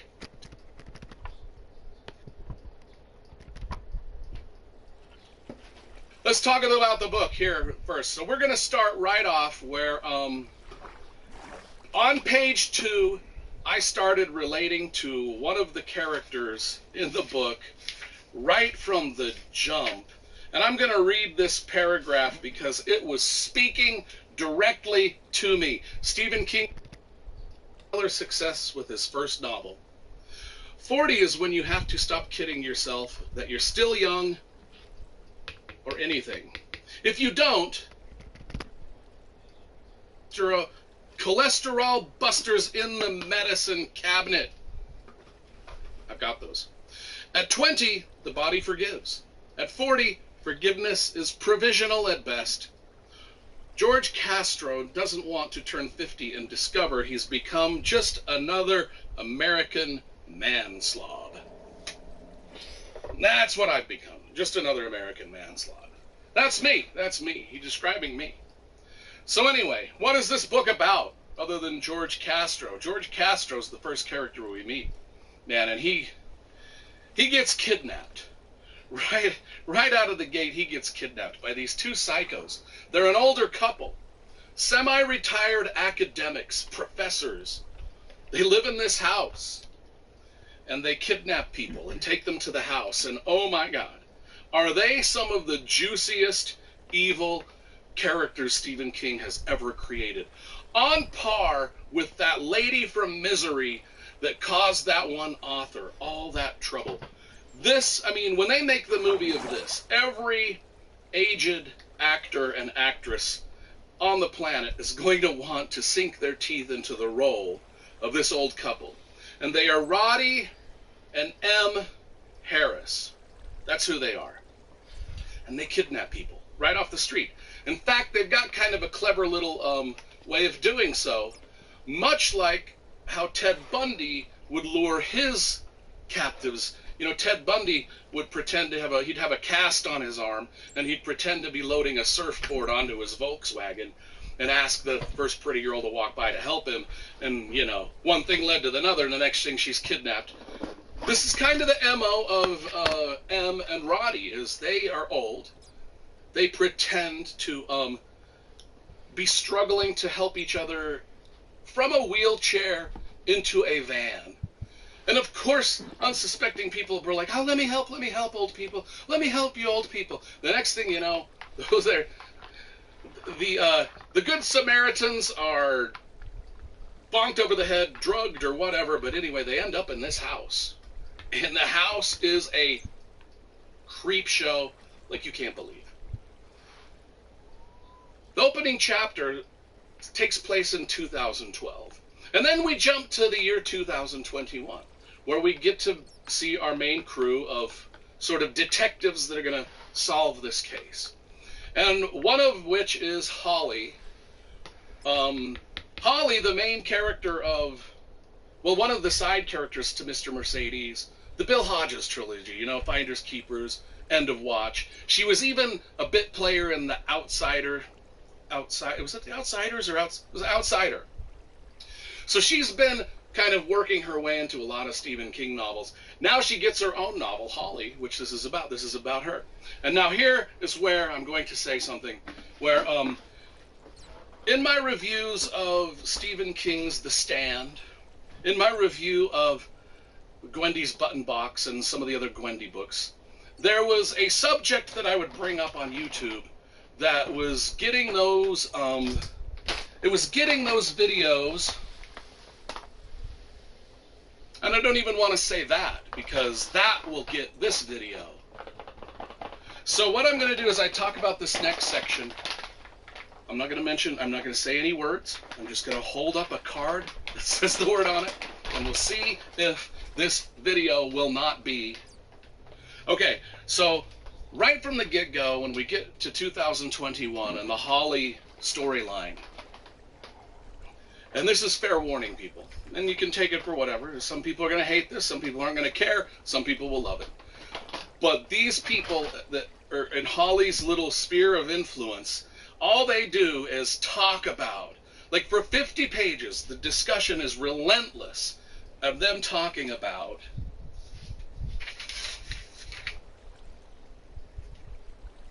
COVID. You know what I mean. Discussions of, and I mean, to the point where it is like 50 pages. That's all they talk about. It seems like everybody that this lady Holly knows either is dead because of, is sick because of, or is worried that the world is coming to an end because of. And they basically, all they talk about is wherever they go are people. And if people aren't, and some of the people that are not wearing their, are painted as these crazy voters. And of course they brag that the fact that they're not wearing their, because they voted for, and of course they all die of, because that's what people who brag about not wearing their, that's what happened to every single one of them. They just died of 50 pages of that, which I'm fine with. I think it's interesting because, hey, let's face it, there are people on this planet, that's the way they thought of that time, that period from 2020 to 2022. If you were, if you were not wearing your, you were basically a demon. And the fact that Stephen King puts these kind of characters in a book, it's not good or bad, it's reality. That's what a lot of people thought. That's what a lot of people still think. That's what a lot of people are going to think in the future. Now, a lot of people don't think that. A lot of people who,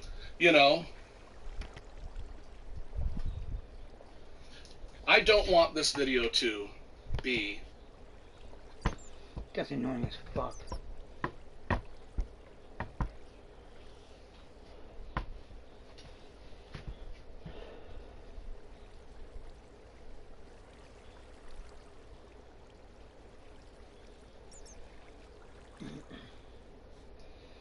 I'm not listening to that shit.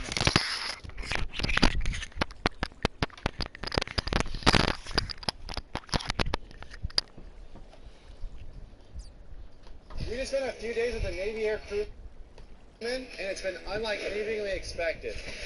One of the coolest things we get to do as a Naval Air Crewman, we get to do search and rescue, and we all...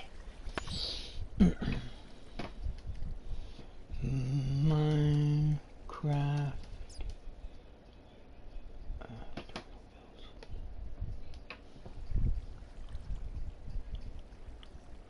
Oh. Today, we're building this awesome medieval tavern, block by block, Block together, by including a block. really great looking interior design. Let's do Fuck you. Today, Damn it. it would be fun to make a medieval tavern together. We're going to do it block by block, so I'm going to show you how to do this bit, and this bit, and this bit, and this bit, and also this bit, and this bit. Got that? Brilliant. Let's go. Oh, I need to. Block by block, so I'm going to show you how to build this bit, and this bit, and this bit, and this bit, and also this bit, and this bit. Got that? Brilliant. Let's go. This is the primary palette that we're going to use, although there are going to be the odd extra block that we'll be merging them as we go. Take a screenshot, pause the video, get loads of all these blocks. Let's do this. This is your building floor plan. I've put how many blocks there are in each wall up on the screen now, so you can work it out for yourself. But do make sure you give yourself a bit more space around that, because we've got to do a little bit of landscaping and a courtyard and all that kind of thing. So I'm going to try and make this tavern from the ground up so it's easy for you to follow. And the first thing I'm going to do is put the internal floors. I'm using this strip saw. I'm going to try and make sure that all the grains face in the same direction.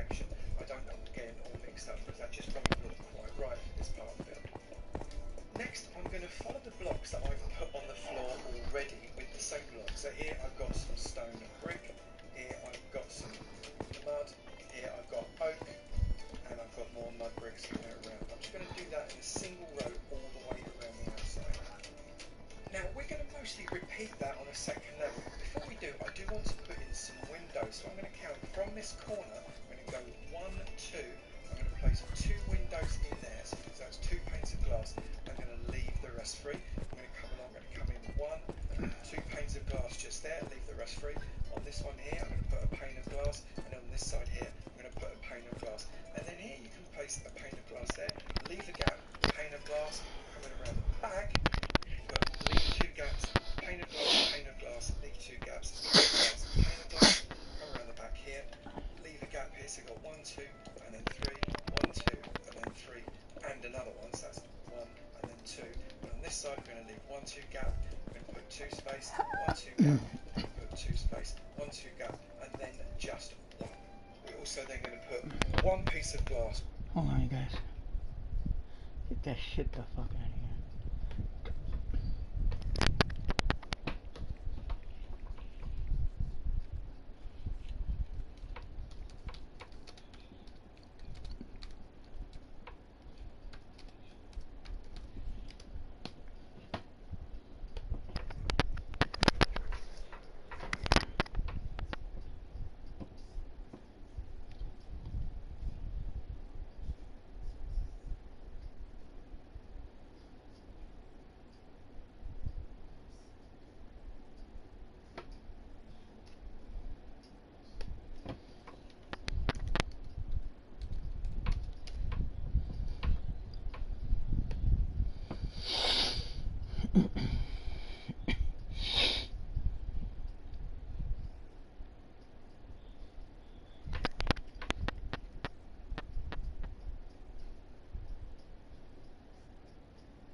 Go off microphone for a little bit, you guys. Hold on.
these blocks and we're going to put another row Okay. of bricks I'm back. all the way around this side like this.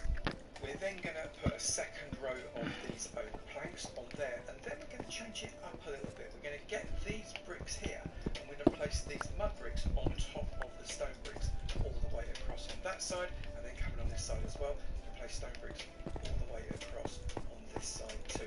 You'll notice we've left these four open. That's deliberate because we can get a stone wall there, stone wall there, stone wall there, and a stone wall there. And then finally for this second level, we're going to come inside, and wherever we've got a gap in our wall from the inside of the building, we're going to place a door there, coming this side, door, come around this side, door, come around this side, and a door. All of those are spruce doors.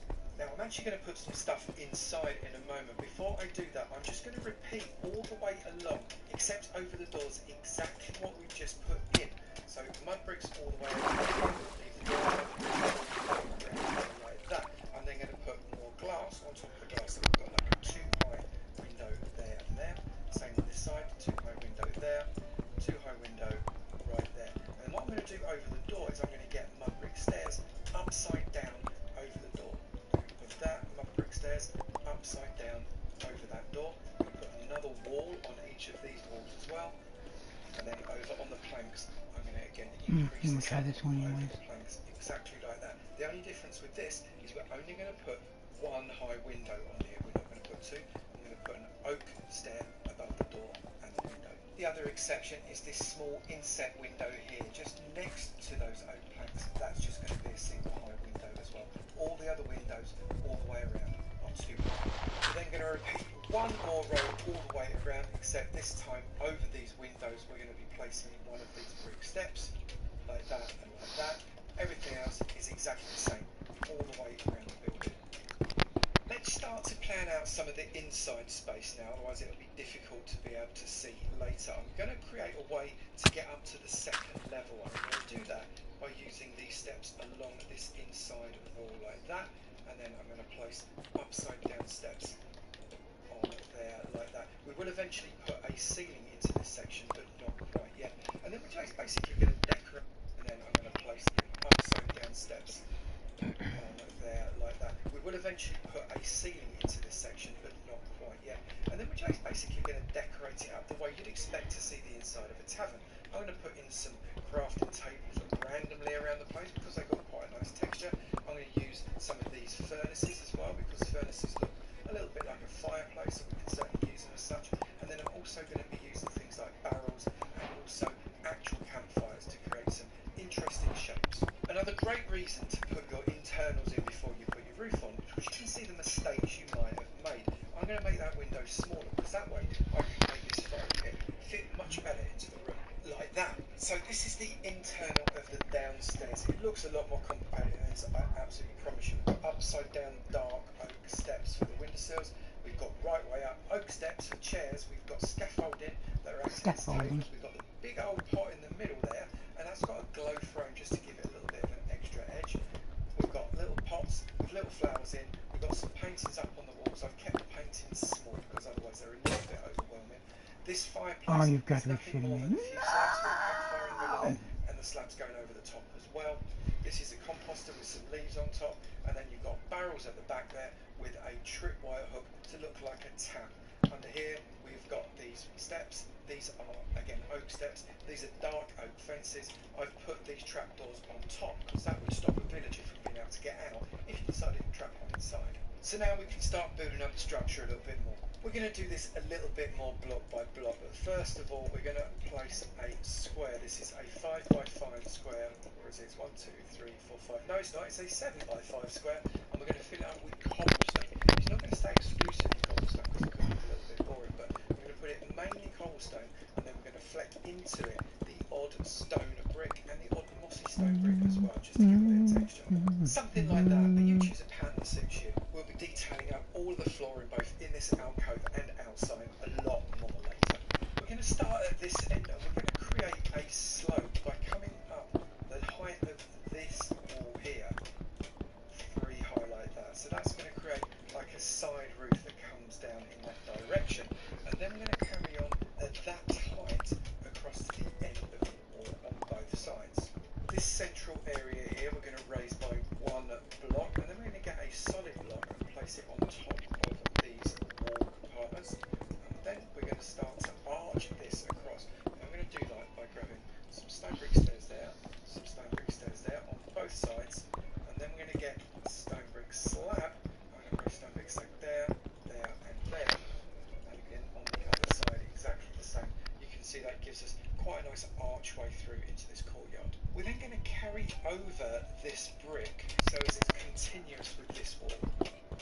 So far it should look like that, and then with this plank we're going to create a diamond coming up like that. We don't want to have anything on this block and nothing on this block either. And then we're going to create again a diamond on this side, we're coming across 5, then coming across 3, and then coming up 1, just like that. And then on this side we're going to continue the wall on here, not on this part at all, but just on here along the outside. And then when you get to this wall, we're going to come across 1 high, just like we did on the other side. And to help guide us, we're now going to use some of this acacia, and we're going to place this acacia step all the way along the edge there, place an acacia step all the way along the edge there, acacia step to create this sloping roof just with steps. And then in this last one, we're not going to use acacia step, we're going to use a My stone love step took me to down to represent the river leading to the edges silence of me. But that's very flat and ugly, isn't it? So we're going to edge 1 out on each side, like that, and then we're going to underpin with the acacia like this. On this side, we're going to place acacia there, there, there, and we're going to come around the other way, place it there, there, and there, so we get a bit of a gable end. But of course, again, we need to overhang that, otherwise it's going to be pretty ugly. So it's going to come out 1 spot. We're going to underpin that there, underpin that there, that there, and that there. We're also going to have it on this side as well. So we're going to go 1, 2, 3, 1, 2, 3, bring it out so as we've got a little bit of depth on both sides. There, and there. Underpin again using the same step. And then on this one, we're going to go upside down and forwards like that. We'll do something. What the fuck? Don't worry, I know it looks odd, but we're going to sort it out. Now on this little inset wall here, along the top, we're going to place an upside down step there, upside down step there, upside down step there. That is dark oak. And then using the dark oak slab, at the top half of the slab we're going to place it there and there. We're then going to increase the height of this wall by 1 more block. And that's because we're going to do the same effect but 1 block higher. 1 there, there, all the way across. I know we've got a hole there, we'll do something like that in a minute, don't worry. And there, just like that, and then we're going to grab the slabs and place them in between those holes. And we're going to repeat that pattern along the back wall here and along the side wall here as well. Now what this has done is create a separation from this wall and the wall above it, which is just as well as it can be made of something else. Get yourself some spruce wood and place it on the end. Spruce wood here, place it on the end and count it 1, 2, 3, 4, and then another one on this side. 1, 2, 3, 4, and then another one. You just find you can stick a space and then a block, a space, and then a block. You're then going to get some stripped birch wood. You're going to place 1, 2, 3, 4, 1, 1, 1, 1, 2, 3, and 4, just like that. On this side, you're going to get some oak planks. You're going to place oak planks all the way along. There, there, there, and there. Now, when looking at this right now, I'm thinking it could really do with this block being switched out to one of those spruce woods. Now, what we're going to do is we're going to bring this up 1 more level with each of the blocks that is currently in existence.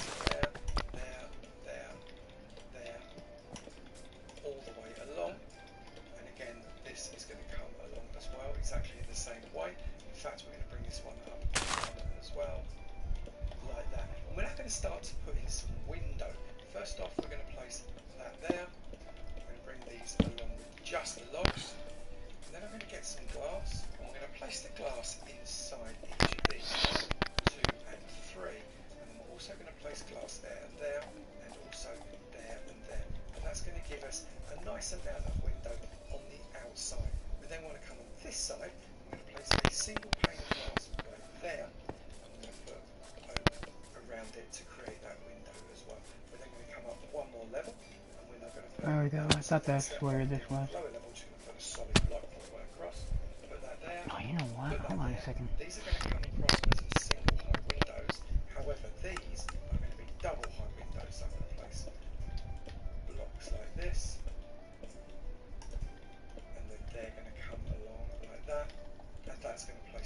so you can see we've got some differential shape coming in the front. We're going to do the same along the side as well. We're going to place an oak beam there, and then we're going to get one of those blocks, and we're going to come 1, 2, and 3. We're going to place some temporary blocks so as we can put them on the top, place there like that, and then we're going to get rid of those temporary blocks. And then what we're going to do is we're going to come along, and we're going to count in 1 and 2. And actually what we want to do is exchange that block for one of our wood blocks, and then we come in and exchange that block for one of our wood blocks. That's going to come up 1, 2, 3, and 4. They're going to be solid, they're going to be open, they're going to be solid. We're going to place our window there and there. Then what we're going to do is we're going to get more of these blocks on top, because these are going to be one high windows. Place that there, that there, that there, and that there. Then we're going to run across the top here with on the front. We're going to place a block on top of all of these areas like this, and obviously we're going to stick one of our stripped birch on top of those windows just to keep that continuous. However, what we're going to do is we're going to cross.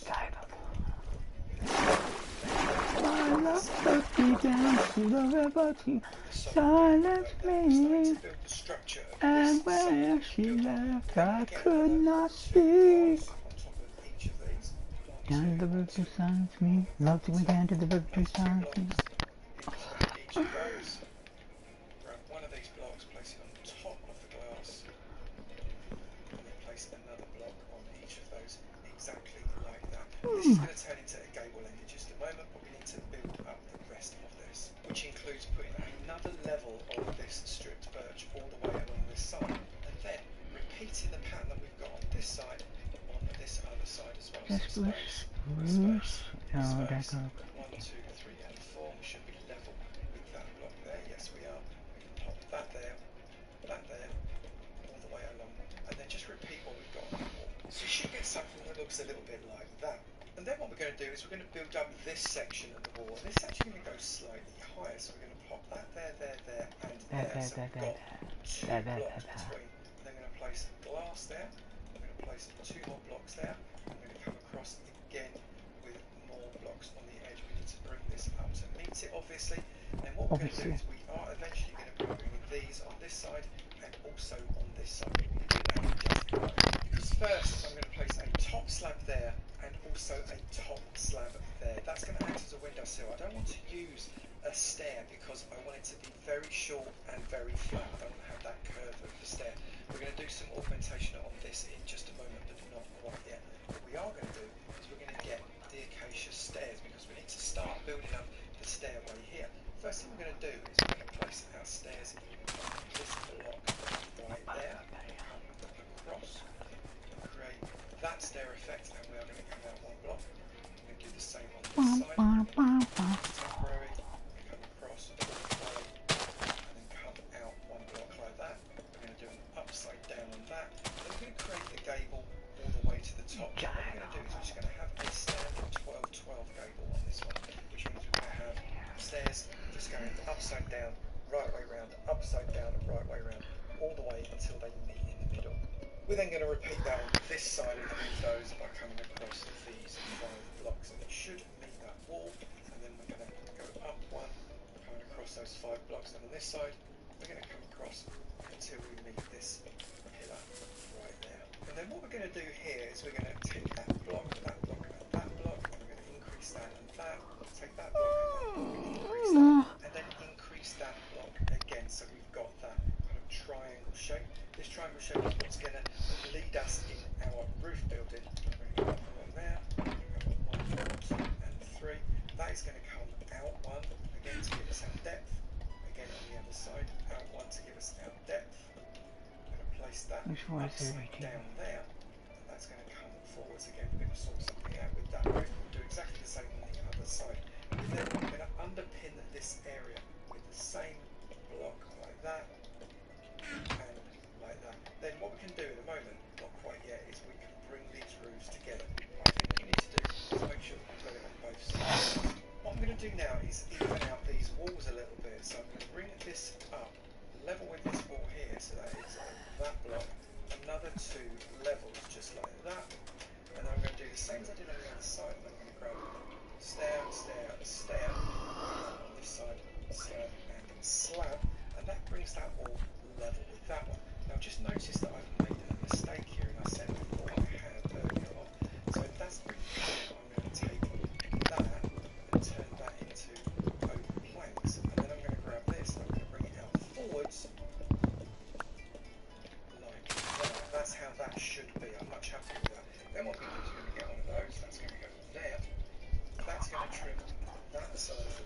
also going to come along, going to get one of those. That's going to go there. That's going to trim that side of the wall again to the same height. Make sure they're all facing the same way. And then again, this is going to trim up to the same level as well. I'm also going to stick another one here in just a moment. What I want to do is I want to bring it down this code. Not on the outside here, on the outside we do it on the outside. This one just comes out. So the wall is 1, 2, 3 height, window right there, just like we have on that side. On the inside here, we're going to even up these walls by popping that block there and bringing up a wooden wall right to the top. That makes this the same shape and size in both directions. And then what we're going to do is we're going to continue this style of wall around this side and then around this side. And to achieve that, what we're going to do is we're going to grab ourselves a block and we're going to bring this to the corner. I remember this one I bought. It has this round building. I was shocked at how I did that. I was like, I gotta buy it just to see it. But I like the DLC. Stripped birch, come all the way along from there. And do the same on this side, all the way along from there. And then we're going to start to build in windows in exactly the same way as we have here. Just one high. So we need another level first. And we're going to grab windows. And because this is 7, we can have a window there, a window there, and a window there. Create that shape. We're only going to be one high, like we just mentioned. Across like that, and then once we've achieved that, we can come across with that post. And on this side, we're going to come along 1, place some space there, and space there, get some windows, and that can be double window. My love took me down to the river to highlight me. Just like that, and then bring a post exactly the same way on this side as well. And then you can run that roof all the way to the end. And then again, evening it up on this side, we need a roof strut there, and we also need one there and there. You notice it's the same level as the window as it is on this side, so you've got it nice and symmetrical. And then you can bring that out so as it juts out and gives a little bit of depth and underpin it in exactly the same way. This is going to end up as the gable just at the other side. We now need to build the wall in on this side, and this is going to come out there, and exactly the same on this side all the way up to the top. Now we are going to build just a solid wall, but what this is going to become in a moment is a little bit of punch out with a few gaps and windows and that kind of thing on the outside. What this allows us to do now is to finish off this section of roof to make sure that it looks the way we want it to look. So that's going to come along there, and then we can repeat on the other side and create a roof that's kind of a bit of a star shape because these gables will meet up in the middle.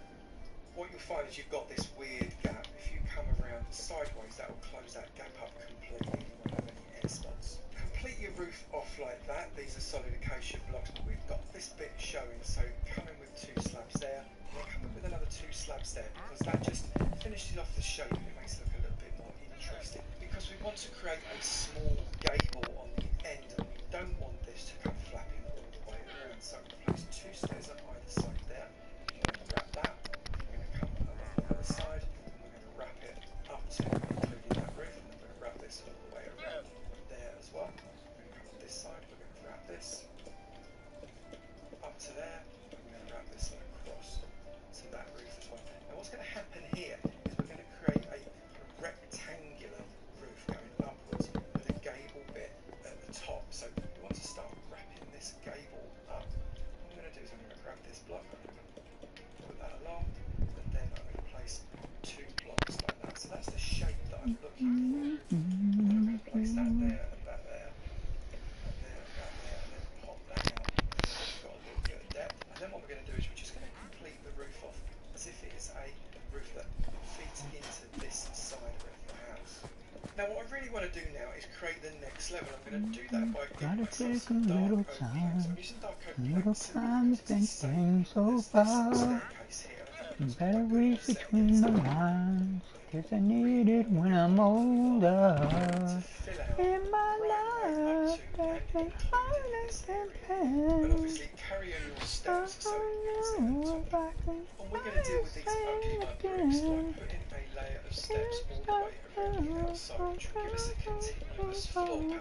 And they can act as stairs, I guess, or whatever, maybe seats. You can decide what you're going to do with them. Now this floor is going to be continuous all the way across this room, because this room is Want you to show me. Want you to show me. because we've got this kind of brick area that we don't necessarily want to have the wood showing. So I'm going to get bricks, place the bricks upside down like that, and upside down like that, and carry on covering over with those. And then I can carry on by placing solid blocks on top of those bricks, like just to give this kind of feeling of raising up as we go over this section, which I just thought would be quite nice to raise up so you can see out the window. Just a different perspective, a different feel for the inside. And then as we come across like this, we can then carry on with our stairs and come downwards again, or if you wish to, you can just come straight across like that. And then internally, where you've got windows with a gap, I recommend you popping yourself some sills on those windows so you can place something decorative on them in just a moment like that. I also place one there, and one there, and one there, and one there, and also under here as well. I've decorated the inside up here as if this is kind of the sleeping quarters, the in part of the inn. We've got a lot of beds, doubles and singles. We've got chests for storage of your stuff. I've put things to stand lamps. I'm gonna play some Crew Motor Press in a little bit, you guys. Sorry to drive. And in the middle, we've got a grand eating space. I think they're having chicken tonight by the look of it. And now what we need to do is connect up the dots with all of these stairs to create. In the middle of this room, You know what? We're gonna do it this way. This way I always do if it fucks up. one block there, and I'm going to put a block on either side of those. One block there, a block on either side of those. It's going to come across so as it's 3 there. That's going to come across so as it's 3 there, and that's going to be 3 there. That's going to be the size of the clock tower. And I'm going to come up another one level with this. I'm going to bring the corners up, otherwise that will look a little bit odd. And then above that, what I'm going to do is I'm going to bring in my, where's it gone? Bring in my solid wood. I'm going to get a row of wood all the way around the outside like this. Finish that off. And there. And then we're going to get wood there, wood there, wood there, 3 high. And then on the 4th one we're going to create another set of cross beams, which gives us a 3 by 3 square in each of those areas. And we're going to fill that 3 by 3 square in with some more stripped birch. How we're going to do it is we're going to put a block there which is temporary, we're going to place that there, come across and create an inset 3 by 3 cube like that. And then we'll fill the entire block in. The football right there. That is brilliant. I'm just going to try and make sure that all the rays are going the right way. I'm then going to get a glow frame, which I've got, yes I do, and an arrow. Now it's only one arrow, ideally you'd have 2, but you place one there, one there, one there, and one there. I'm going to put an arrow in, and we'll say that that is the time. That kind of works, he says, smiling at himself a little bit. I'm going to place buttons around the clock face, just to give it a little bit of texture. And then we need to put a tower on top of the clock face, obviously. We're going to do this again with our acacia wood and just create ourselves a very basic roof that goes up in a pyramid shape. So the roof should end up looking a little bit like that, but what I also want to do is bring in a bit of a chimney. Now I appreciate the chimney's not actually connected to anything inside the building, but you know, sometimes you just got to have a chimney, otherwise it doesn't look right. So I'm putting a chimney shape there. I'm going to bring it up and around to side, you can see, until we've got that going on. Now I'm going to break this up with some stairs and some slabs and just make it a little bit more structured. And there's our chimney, slightly rickety as it should be, and we've got 4 of the new pot shapes on the top of a few campfires because they make great chimney pots. Now that is the basic shape all sorted. You know, you can even live in that if you wanted to, but we've got 0 detailing on it. And the first thing we need to do is dress the windows up. And all I'm going to do is I'm going to have an upside down dark oak step, just dressing around all of these windows. And some of these windows are going to need shutters, so I'm placing some shutters either side. On these higher windows we're going to be using slabs, a little bit like we did over there under each of the windows like that, and also the top ones as well. It also helps to break up that big solid piece of kind of birch, which is nice. It's actually a really nice colour, but what you need is to break it up a little bit with a darker colour to make it look a little bit more medieval, maybe even a touch Tudor. You can see that's already made a difference, but what we're going to do now is going to make an even bigger one. We're going to start to use these trap doors to break up the big lumps of colour. It's going to give a little bit more depth, but more importantly it's going to texture up the outside and make it look a little bit more rustic looking. I filled in this gable end with the birch, but it looks very, very plain, so we're going to try and unplane it, and then what we can do is we can start to open up some windows, and we can grab these stairs and start to put stairs the correct way round up the top, and then dangle myself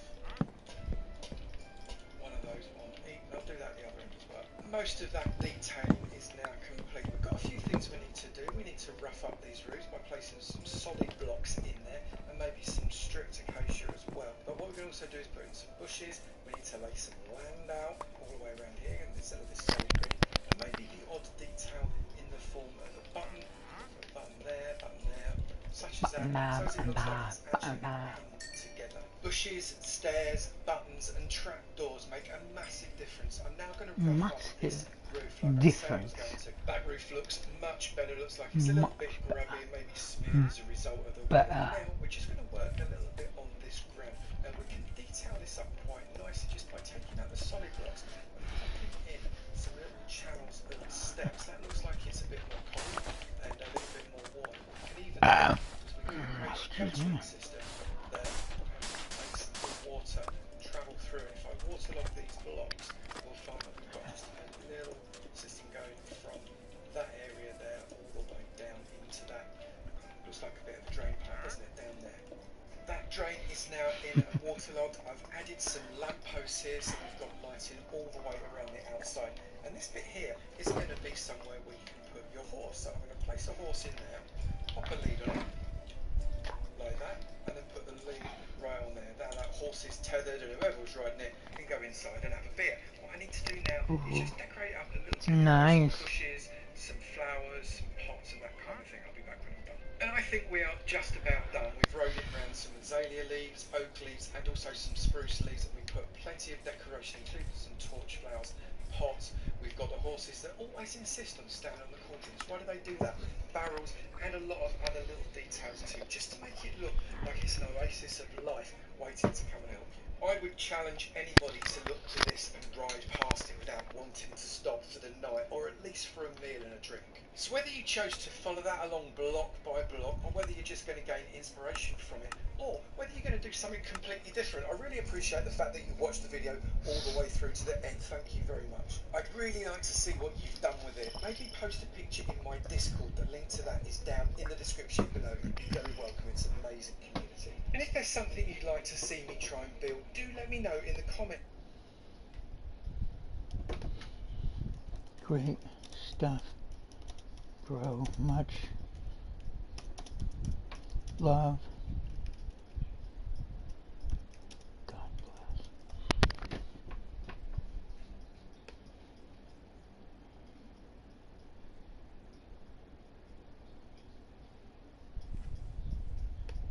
bless. It'd be great to hear. A great roof is the making of a house, so it's important you can create something that looks awesome. By the end of this video, I'm going to teach you 6 simple techniques that you can use to transform your roof building skills. And for each step, we're going to be using the same 9x11 stripped oak wood box, because, well, it makes it fair. It shows you the difference the roof makes, not by changing up all the walls. we're going to do it one step at a time, so each stage builds on the last one. Let's go. First of all, we're going to talk about depth. Now you see this kind of thing all the time. It's a perfectly good roof, it adds cover, it means nothing can get in, but oh my goodness, doesn't it look boxy? We can change that instantly. First thing I'm going to do is add one more layer of these steps to that side, and then come around the other side and add another layer of steps to this side as well. Now that already gives it a lot more shape, but that's not good enough. We want to pop it out even more. So I'm going to add a step on the outside of here. I'm going to do it on this side as well, all the way down. Now this is quite basic, and a lot of people would do that, but it already adds a lot of shape. And we're going to pop that there, and that like that. And we've got an even better looking roof straight away. And then again, under here, another upside down step all the way along, and you transformed it from something that looks like Yeah, I that have to go back to this. into something. I love this texture pack, and that's what all these great builds are doing. I'll do the And that's all I'm going to say other about one depth for now, sometime. but we'll revisit it when we've done some of the other things as well. Because now I want to talk about palette. With this roof here, we have used dark oak steps. Nothing else, just dark oak. It's a decent palette, I quite like it. And look how we can change it up by edging it off with just some cobblestone, nothing else, all around the edge and up and down the sides.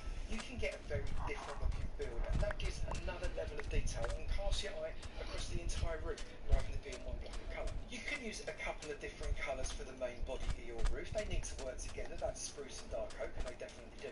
And then you get a contrasting colour just on the end. I'm thinking about doing a roof like that, triangular, those but two techniques, 4 you ways, can go 1, from 2, 3, boxy 4. to actually quite an attractive looking house already. But we're just getting started. Now we need to look at texture. Now texture means different I need things to different spruce, people. But for me, it's how rough or smooth something is. This roof here is very smooth. I like it very much, but it is very smooth. Straight lines that way, straight lines that way, straight lines across the top. This is a little bit more rustic fitting. You could use this with some medieval builds. I've brought in some solid blocks. It gives some rigid to this different roof structure here. So it looks just a little bit more roughed up, maybe a little bit more worn and weathered. I've also overhung just a little bit more.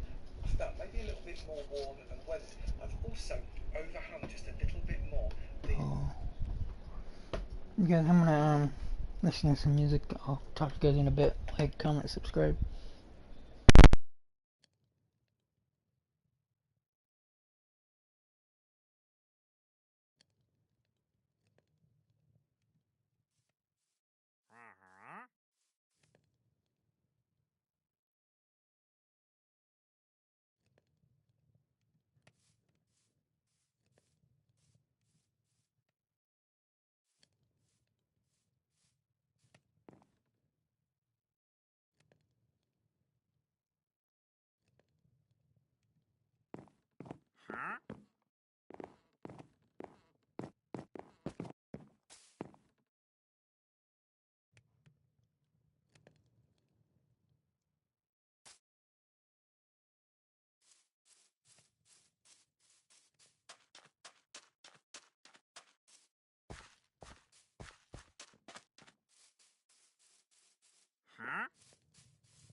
You guys, I'm gonna end the live stream for a little bit. I gotta go take care of something. Like, comment, subscribe. I'll catch you in the next video. Peace out. Hold on.